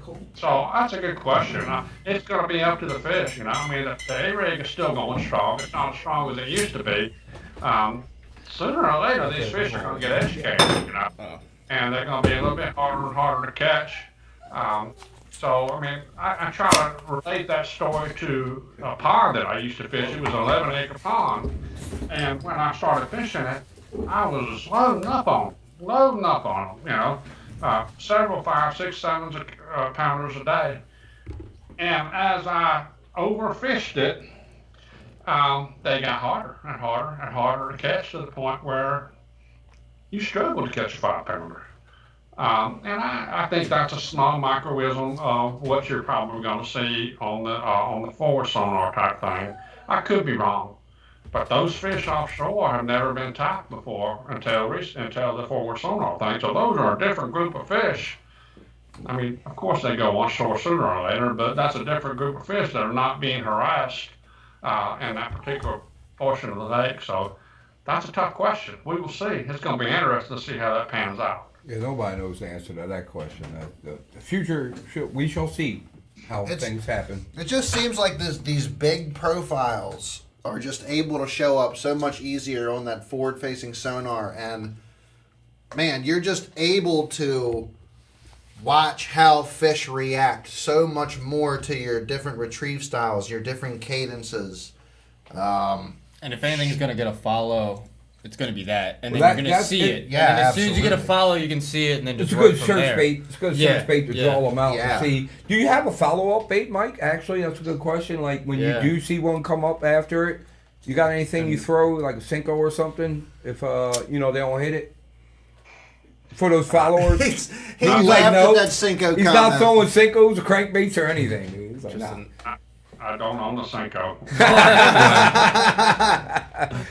So you just cast back at it, or I'll collect dust off of my conventional rods. What little conventional rods I have, but I don't toss anything at them. I really don't. You know, there's some tricks and things that I've used over the years. I like trying to, if you take your glide bait and you tie a knot, a leader on the back hook of your glide bait, and you put a feather treble on the back of that, so like a little teaser, and that works sometimes. It's a good tip to try, is just put a little teaser behind that. You know, they might be a little intimidated by the bigger bait, or they just don't want to chase a bigger bait down, but they see that little offering behind it, so that's a possibility. But I don't usually throw anything at them other than big stuff. Yeah, it's really, really difficult to get a bait that's coming behind you 2 or 3 feet, not wanting to chew. It's just really difficult. It's been brutal to try to get those fish to bite, other than coming back another day or later or at night or at a different angle. Sometimes those things work. So yeah, you did mention that earlier. You said they're right on the tail. Then you got a good chance of getting them to bite, but they're like a foot or so behind it. That fish is probably not going to bite anyways, right? So, yeah, you did say that earlier. That's a good tip right there. It is a good tip. It is a good tip, So, like, I don't know, me personally, and things I have heard. I'm not a huge swim bait. I'm trying to get into it. Talk to Chad a lot about it, trying to educate myself more on throwing big baits, but. I mean, I hear a lot, like, if you're in a tournament, I know Mike does the fish tournaments, but in a tournament, get your limit, then break out that big swim bait, try to upgrade, right? So That's normally what I do around here. In the Thursdays, I have called a couple fish by. We will catch our fish on conventional, and then as soon as I have 3, I will not pick up another conventional lure again. I will throw a glide bait or something of that nature only. try to get that kicker in the And boat. just try to get that kicker in the boat. Because a kicker itself will put money in the boat. I got So. I got this tournament plan. It's perfect, dude. I catch my kicker first, and then I got 2 more in the boat. I'm good, dude. I'm just going for big snake. The plan is go for the kicker first, and then you can relax. It doesn't work out though. Usually I catch like 5 2-pounders. Right. Jim says if they've seen the boon, they won't hit it again. So throw a shad colored one and speed up cadence. It's a reaction bite. So basically change the color. Oh, yeah, that sounds. Like the best advice I have that I've ever been given about tournament fishing, came from Gary Dobbins, and his motto is "Don't fish chicken. Fish to win." Right. Yeah. You know, Don't fish chicken, fish Fish to to wind. Yeah. Is that what he said? It's pretty good advice, actually. I'm gonna get that tattooed on my arm. I had a whole lot of chicken last year. And not a whole lot of wins. Nah, that's not true, man. I had a bunch of. I didn't get no first places last year. I had a whole Lot lot. of neither. seconds and thirds. I had a whole lot of goose eggs last year. I can tell you that I much. tell you, when Andrew show up, like big snakehead is like. It's all I got together. lucky, dude. I ran to Dundee and got one. I don't know how fish. you do it, dude. Like every time, big snakehead. No, Dude, I came no, in- someone beat me by half an inch last time. I came in one week with a 9-pound freaking snakehead. Like, oh, I got big snakehead. And somebody had a 10-pounder. Really? Yeah, and beat me. I was like, there was no way I'm not getting big snakehead. My favorite one was last year when you came back to the ramp and Rob's all excited. He comes up to Paul. He's like, bro, he's like, got this giant fish. Definitely, like, got this big bag or whatever. And he's like, Paul's like, how big is it? And Rob's like, dude, it's definitely 5 pounds. And Paul's like, well, that's not big enough. That's not big enough. They called a 6-pound. They called a 6-pounder You in that tournament. That was 2 years ago. They called a 6-pounder. So of course I'm Paul like, did. I got big bass. Of course Paul Right, did. I got like a 5.5-pounder. So I'm like, I got big bass for sure. And like Paul's like, how'd you do? And I was like, dude, I got like a 5. He's like, oh, it ain't gonna be big enough. I was like, what are you talking? He's like, dude, we got one like over 6. You could Like, watch. oh, You shit, could watch man. Rob sink into Yeah, himself. yeah, just crushed my whole soul. I was like, because I actually caught 5-pounders 3 tournaments in a row. Like Yeah, 2 you won. years ago, I was on a roll, dude. I was catching 5-pounders like they were. It was a given. Like it was like I was. That's a horses dink. up That's a my dink ass. according to Mike. So. That's a dink. That's a dink for Mike, but that's a big fish in our That's a area. big. That's a big fish Yeah. in the 5 Gunpowder man. River, dude. You're doing something. Well, there was a 9 caught in the area, like. I Victor, like, don't. I'll no, tell you we're about not- it we're not later. going there. It's I'm almost just- a 10. I'm just in the. It was caught in the Upper Bay. Upper Bay on area, the that's shaky all I'm on the saying. shaky head. Yes. Yeah. Oh, shaky head. In the Upper Bay. That's where it was caught. You didn't even have to say that part. We don't know None how of that true is that true. is. Is the point. Well, I just Do knew you it was guys- north. That's all I know. Is I it's was north. there. do you guys have any more questions for Mike? From the crowd watching, do you guys have any more questions for Mike? Double check my. We've been hanging out with him for a while now, We and I got, just want to make sure that we don't intrude our time with Mike. Look, first of all, Greg agreed with me. Get your kicker first. Danny Webb wanted to ask, do you fish glides or bull shads on rocks? On rocks, I fish them both. Fish them both. I actually, for me, when I fish rocks here, we have a lot of riprap. I also fish the rocks a lot in the wintertime. The reason why I like the rocks in the wintertime is usually They get warm. try to fish the sun hit rocks first thing in the morning because those fish will try to move up and get acclimated to the rocks, which are conductors of heat. So I try to fish parallel bluff walls almost. When I mean bluff walls, I'm talking like 45-degree angle bluff walls. And I try to fish very, very close to shore. Put the boat up against the bluff wall and throw right down the shoreline. I'm fishing 2-3 feet off the bank the whole entire time.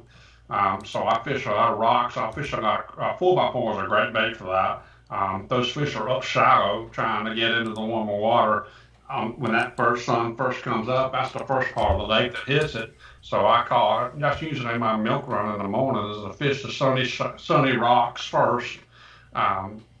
And what lakes I do have rocks in. You know, I have a lot of lakes that don't have a whole lot of rocks, but for spotted bass up here in Altoona and near, they have a lot of rocks and stuff that we fish. But that's what we usually do is we fish those parallel to those bluff walls and stuff and try to take advantage of the little extra higher water temperature there. So, good question. Very interesting. Very interesting. Grumman But just I said think 4x4. we're ready to wrap things up. Are we? Or Yeah. you wanna keep rolling. We don't keep Mike up too long. Take Yeah, up too much of your time, sir. I think we could wrap things up, Mike. We really appreciate you coming on the show and answering just a barrage of questions coming at you in endless amounts of different fashions, and just can't thank you enough for coming on our show. We really enjoyed it, and we would love to have you come back on again. Oh, absolutely. Absolutely. Just let me know. I'd be glad to. All right. All right, man. look, Let me know when you know want to catch what some we- snakeheads. You know what we did not mention, but I got to put this out there. We are the very first podcast that Mike Bucca has I know, ever I saw done. that. I was like, we what? are the He's fir- never been on Mike a Bucca podcast? showed us the love. We were the first. Yeah, we the that's original. awesome, man. It We is are a the love, boy. OGs. Honored. And just stay tuned for that riverboat ride. Mike Bucca bullfrog He's combo. not It's letting coming, that go. dude. I'm He's gonna not go gonna home let it go and get in now. my garage, and I'm gonna start putting things together, Mike. I'm gonna send them to you, dude. So, hey, we thanks are- again, Mike. We are going to cut Mike loose, but then we are going to go back to our normal camera, and I think we are going to break down some of the things that we just discussed. So tune in if you're interested to that. But thank you, Mike, very much, and we will catch you Yeah. next time. Thanks, Mike. That was dope. That was awesome. Very Yeah, cool. That was really cool. I'm freaking out right now. I really wish I could have got this lower I'm going to third. smoke a cigarette, dude. You can keep the podcast going. Are we still Talk to staying Andrew, live? but I need to smoke, dude. It's like been like Dude, it's I've like an hour and a half. I've gone like 2 months without a cigarette. I'm dying. Do you want one or Don't do No, it. I've Don't gone do 2 it. months Don't do without it. a cigarette. I Don't gotta do keep it. it going. Keep on going. It's since last year. All right, then, dude. All right, everybody. So we're back. Here. We're hanging out on the No, that main ain't it. screen again. Hold on, I might have something. We just had so I'm not- much information come We're through. hit that. I'm still just trying to process all of Captain it. Don't Smoke. Jen, thank you for joining Is that in. vape? I appreciate you Oh, hell joining yeah. in. It's pineapple Oh. coconut. Too. Oh, I thought it was Yeah, something yeah. else. Pina colada, dude. Like, hey, maybe that might help you. A little nicotine hit. For Yeah, yeah. Jim, You Jim, can't keep appreciate that, but you can hit it. Sorry. Jim, appreciate you showing up. Danny, what's going on, You like man? that? Jen, thank you. I might Jim, have to thank hold on you. to this Adam, for a good to second. see you. Don't let me forget though. No, need no, that. I won't. I don't need this shit in my life. Oh, no Maybe swearing. You can go for like 30 bucks. And we're still hanging out. They're gonna go I out there started- for a little sig break, but I started to do the Joel. That shit messed my chest up too much. Yeah. Yeah. Check that out. How about that? actually, you know what? I'm going for a pee break, so we will be back in 3 minutes. Here's the timer. 3 minutes. We'll be back for bait discussion. Let's go.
Where's the other?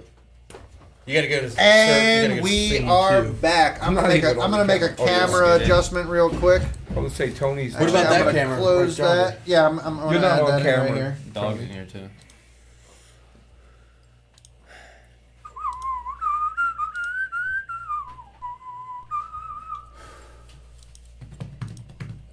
How long did it take you to get all this stuff set up? Like, Man, Chad's a wizard. with Dude, this I stuff, still screw it up. Freaking I mean, just like all the equipment, had to take a little bit piecing it all together. Dude, Kinda, yeah, just a little bit, dude. I did months of research on what I needed, and then I kind of just like ordered a bunch of crap at one time. Yeah. I built this entire computer just to do this. Was always those months of research Where did video you come gaming? from? You're getting all wrapped A lot up, of baby. it. Being a PC gamer.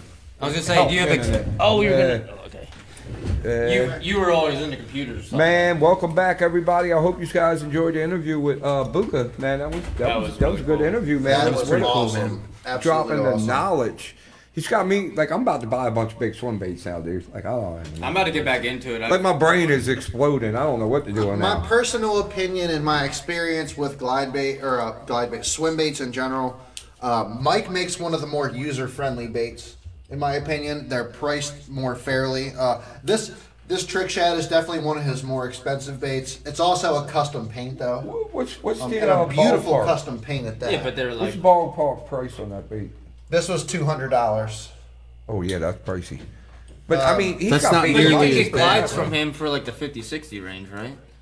Yes. Same thing you would pay for like a no. Chad shad or something. Then, And right? actually, one of the things I wanted to, he actually released an HD bull rat tonight at 8 o'clock as soon as we went live. Oh, really? Like Yes. HD, like Looks big one? phenomenal. Looks phenomenal. Like, so he's got the bull rat, but now it's an HD bull rat. It looks like it's got fur on it, and it's like, dude, it looks killer. Well, he I was- wanted to HD say is in something to high him, I was like, definition, not heavy yeah, duty. I was literally so close to being like, Mike, I need you to take one of those bull rats and throw it underneath the desk real quick. and Well, just he forget was about telling us that one of the viewers we had tonight, Jen, she does a lot of those graphics and stuff for it. him, Oh, right? yep, The hang paint on a jobs second. and I'll everything. fix it.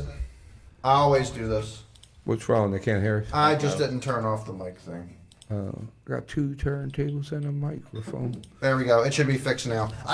This is, like I said, every time I do this, I have some type of audio issue. Oh, yeah. We fixed it. It's a lot. It's a lot, man. You put in work, dude, man. You don't get enough credit. Chad be putting in work, hours of work, man, to bring this to you. So, hey, me and Chad talk like every day about, and we grind like daily. That's how you on gotta do it, trying though. to make Like, things happen. It's Yeah. one little step every time with anything you do, and it takes forever. It's a grind, man. Just it's a grind. what an awesome interview with Mike. And Mike, like I said, Mike makes one of the most user friendly. He makes some stuff on the pro side. He makes user friendly stuff. He makes stuff that range in that $60, $70 range, all the way up to that $200+ range. And I don't care if it's down in that $50 or $60 range, or if it's in that $200 range. He said still echo. Yeah, Dan said we're echoing. Hey, while Chad's fixing the echo, real quick, man, if you guys like that interview, you want to see more stuff, first of all, follow us on Facebook, but go over to YouTube and subscribe to the YouTube channel, man. Show your support, show some love. And while you're there, you might as well just go over to Riverboat Rob and hit that button too while you're at it. 40 East fishing. Yeah, 40 East fishing. Hey, look, man, we're all family. We love Yeah. you guys. Hell yeah. Dan, is We that any appreciate better? it. We still got Echo Dan, or how we sounding, brother? I think I We think gotta I have just fixed Dan it. on the show if he comes to town. If he ever comes Dan back to on. Maryland, we gotta have Dan on, dude. I gotta send Dan some chatterbaits. He won a thing on my page.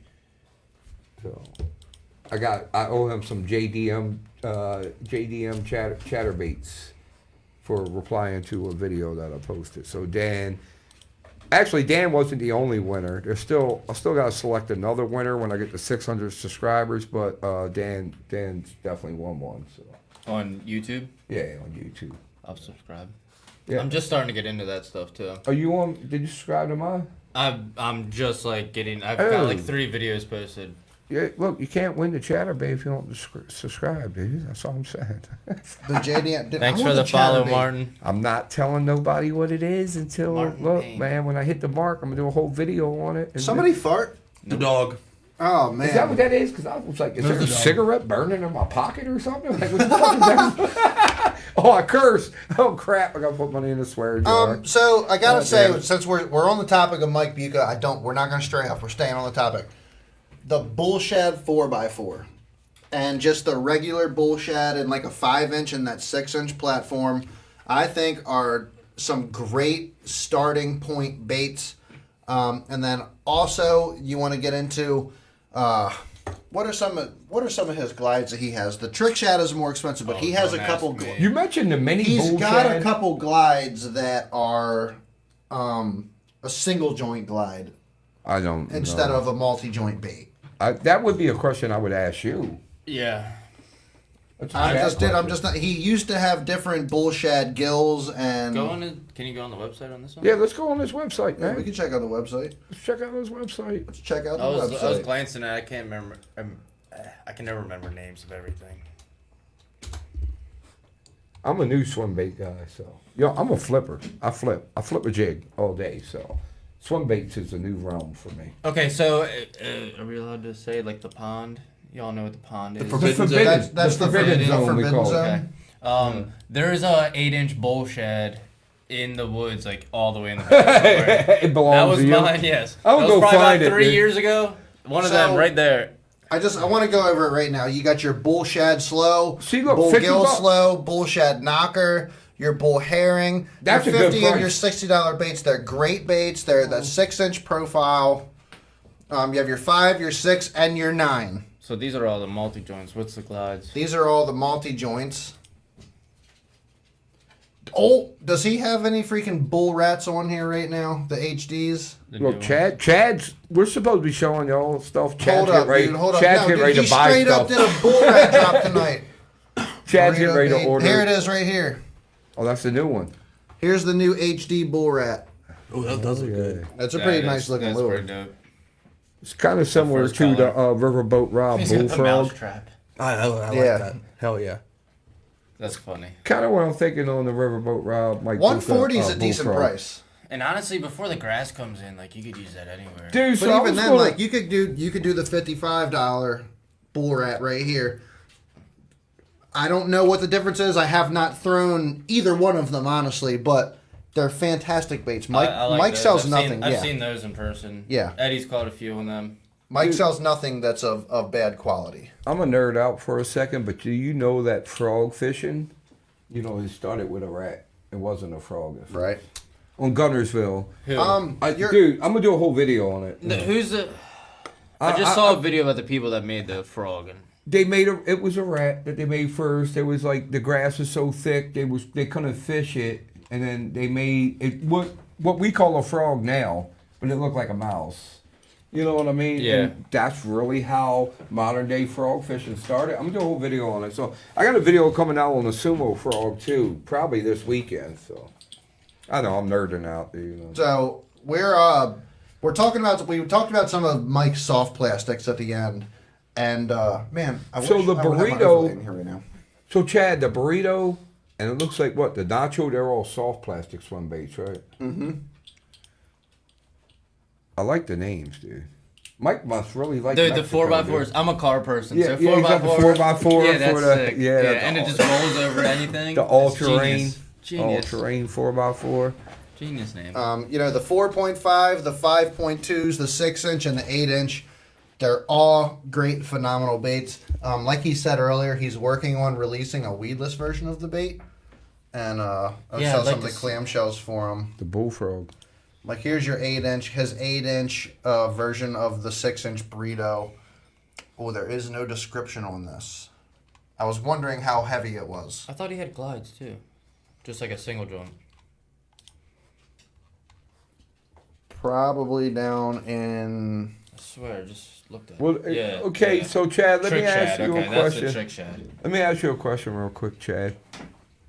As a amateur swim bait guy, You owe him a tail, so you if should you're probably gonna just- buy Yeah. one, you're like no to it. What would you get? Like, what would be like if you were not a swim bait guy, and you just was like, hey, I'm trying to get into it. What would be like your Besides your pick? this? If you had to pick one of Bucca's baits, what would you? What Oh, would one be of your his pick baits. for your new? Like a guy like me or Tony that don't really throw them. Like, what should we go out buy? of Bucca's. Yeah, Because because I already know like get an S waiver or whatever. Yeah, but I'm saying or I wanted to step my Sounds game good. up and I wanted to get something nice. that trick shad. I don't know. The trick shad. I like the single like I'd say glide the baits trick shad. over a multi joint. Yeah. So like a trick shad would probably be the go-to. Yeah. That might have to get me a trick shad. Me personally, I like a single joint glide bait. So, and the thing is now They cost that much. my if I buddy, cast my mine. buddy Alex taught me something about these glides the other day. Actually, he picked this glide up for me, and he was talking about adjusting the actual tightness of the glide by by following it down. Yeah. no by You can, pulling. right You can there. pull the pin on this, and then And then tighten up. you can tighten or loosen the eyelets, which gives more gap between your split. So if you tighten that, you're going to have a much tighter pattern. But if you spread it apart a twist or two, you're going to open up your glide to be a little bit wider. Mike has some of the Adam, what's up, man? I'm reading your comments. Hey, thanks for the shout out. And yep, Adam says 6-inch bullshit. That's right. It's the best right. Mike. So that's very interesting, dude. Mike has some really good videos on his YouTube explaining literally everything he just said to us. Yep. And more, like how to adjust them, how to tune them, like. Dude, I talked to Bucca. He's got the 5 times science this week. down. He's got. He's a great dude, man. Yeah, He's easy yeah. to talk to, and he likes to educate, as everybody's seen tonight. Yeah. Yeah. No, like a lot of companies just throw that bait out there and they're like, oh yeah, you just swim it slow or something. Like, It's been knocked no, off, he literally hasn't it? talks about where your rod is in the water. I don't know. Dude, I watched his YouTube for like 2 hours before I came on. That's here. one of his things that I really enjoy about him is his instructional videos are very good. He goes in depth on how to use some of these baits, And he encourages people, and he gives people the knowledge and the encouragement to go out and throw this bait and get confidence in doing this. And I'm not saying this is something that everybody needs to be. Well, you should have something in your boat tournament wise, but I'm not saying this is a tournament bait.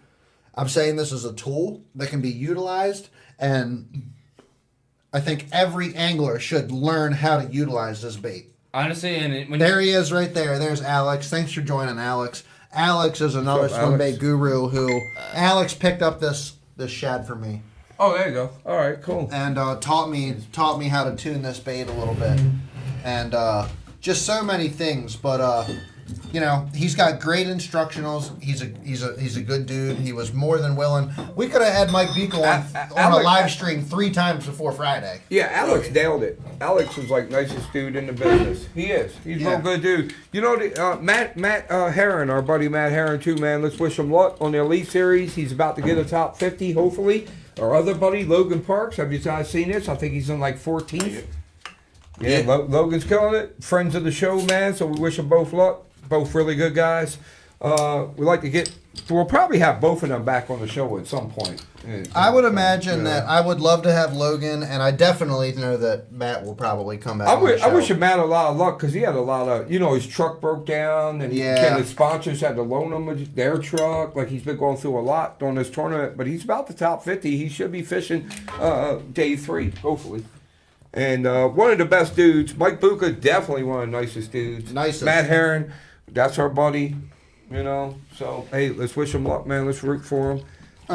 We're getting ready to shut this podcast down here, but I just gotta say, thank you guys for supporting us very much, man. I appreciate each and every single one of you for coming on here every single Friday night when we do this and conversating with us, interacting with us.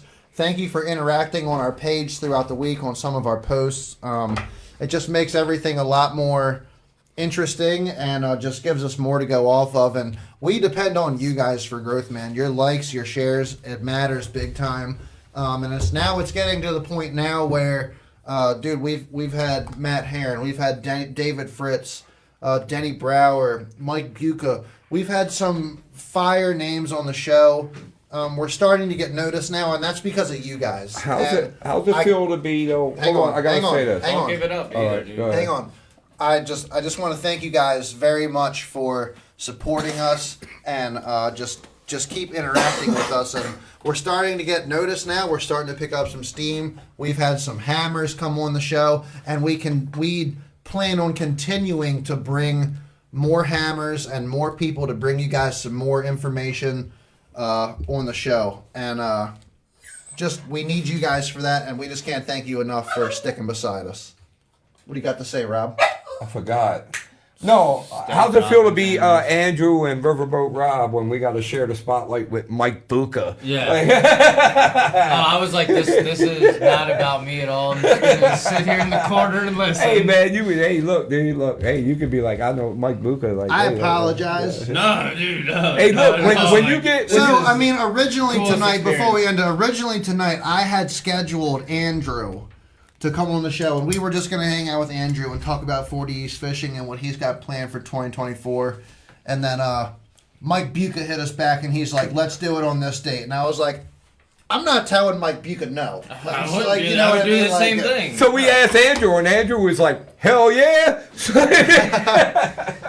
I'm down. So Andrew had to share the spotlight, but we'll get you No. back on again, man. And I it was gonna say that's just yeah, an excuse yeah. for me to come back because dude, Yeah, this is yeah. fun. Drinking beers, talking fishing. I man. absolutely love I'm it. I not enjoy mad- it. Hey, Ain't mad look. about it at all. Look, me too. Riverboat Rob. I was like, hey, I got to share the spotlight with Bucca. I can't, Yeah. like, you know. Like, yeah. So before we end this thing, I just want to say tonight's interview is sponsored by UMA Lure Company. We appreciate Tyler and all of his balsa wood fire that he puts out on the market. Thank you, Tyler. We are also Tailored Lures. One of my favorites. He could tell you a lot about that. One of my favorites. Yeah. Model Wait, D. where is it? We sent some to David Fritz and we sent some to Matt Heron and, Yeah. and The Danny Danny, Brower. yep. So The Model D bladed. is- yeah, they're throwing them. They're throwing them, dude. I'm gonna find out. I'm gonna follow up on that. Ask them how they like them. Get some feedback. Maybe even get some video feedback from them on how they like them. So That'd be awesome. yeah, I got a whole video of them.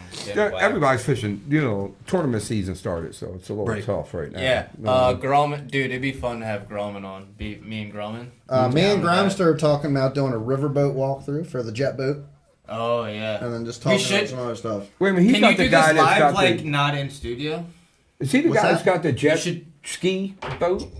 Yeah, he's got That's the him? Yeah. Oh, what's up? I didn't even know Dude, that was him. you can hear I've him seen- coming yeah, from 2 yeah. miles I've talked away, to him bro. on the river before. Yeah, dude, we're gonna do a That shit is full badass. jet boat walkthrough. It's got like We a should just 1200. start walking through everybody's boat, like. Oh, dude, we're definitely doing Paul's boat. Paul's got yeah, the the new new Skeeter. one. Yeah. We're gonna do Adam's boat. You know, we're gonna check it out. Hey, Mine's a I'm- little custom. I got some I got Trick 10 hatches coming that are going to be installed. Oh, So yeah. we got a video Yeah, on boy. that too. Yeah, That's tight. yeah, Matt, that Trick That 10 was actually a just hooked me dope up. show. I was bummed because every time I forget to watch it on Fridays, but I was like, I gotta watch the Trick 10s ones because that was a cool dude. Super cool dude. Yeah. Trick 10's was Yeah, tight. yeah, Matt Yeah. from Trick 10 super I'd cool. like to learn some stuff from him about working on boats because I love Man. being handy and He is like so there's Tiny Boat Nation and that's like some DIY shit. Yeah. But Matt from Trick 10s is like yeah. Scott, Dude. I think most of us will definitely be there at the MR Bass Fishing Flea Market next week. I know or me and next you are gonna weekend. be there. And as soon as we end this podcast, I am going to start broadcasting the flea market. I got some for all next giveaways. week. The I'm trying to stuff I'm actually bringing, I'm sneak just into giving that flea away. market, What's too. that? I might be in the parking lot of the flea market. I talked to Scott at the last show, trying to squeeze in there. And I'm gonna have my little poster up in the. It's truck warm in the enough. It's parking warm lot. enough to be outside. Yeah, It's warm enough. You're Well, I always had- coming. I don't know where are we? What are we like? You guys got a table? in the closet?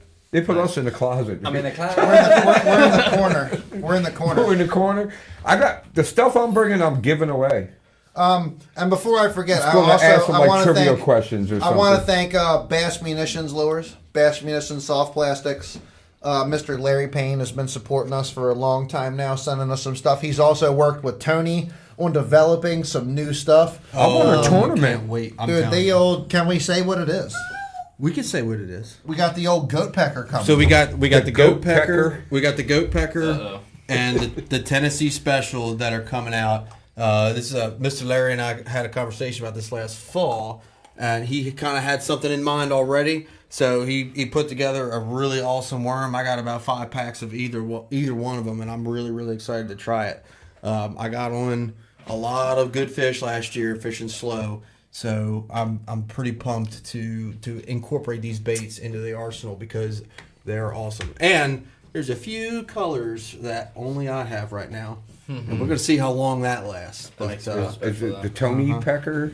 So It's called the Tidal Water when Special. When did you plan on bringing those in Spring to, Tiger. to share with some of the other fellas on what you and Larry have developed here? So I went and bought some of. I bought some of the ones off his website in some of the regular colors. He's got some that he's going to send to me to try out. So once I get those, I'll probably bring them in. You guys can check them out. But Let's go. I'm going to fish with them hard for a couple months before I put them on the spotlight. So I got to keep a little something for myself. But they are awesome baits. The best part about Bass Munitions is more bang for your buck. For sure. Like $5, $4 or $5 get you like 10 to 12 to 15 baits, Ned rigs, worms, all kinds of stuff, flipping baits, crawls, anything that you need soft plastic wise. Especially if you're a finesse fisherman and you really like these, you really like a lot of smaller worms, drop shot and Ned rigs, shaky head, stuff like that. Please give Mr. Larry and Bass Musicians your attention because I promise you they got something for you. I think it was like 2 years ago that me and Evan won on one of his baits. Not 4 or 5 of No. them. Yeah, that's Yeah. sick. And hang on. Me and Evan I'll won a let you- Thursday nighter. I'll let you talk. Just let me finish going through the sponsors first. And then our last sponsor, thank you to Trash Panda Dumpsters.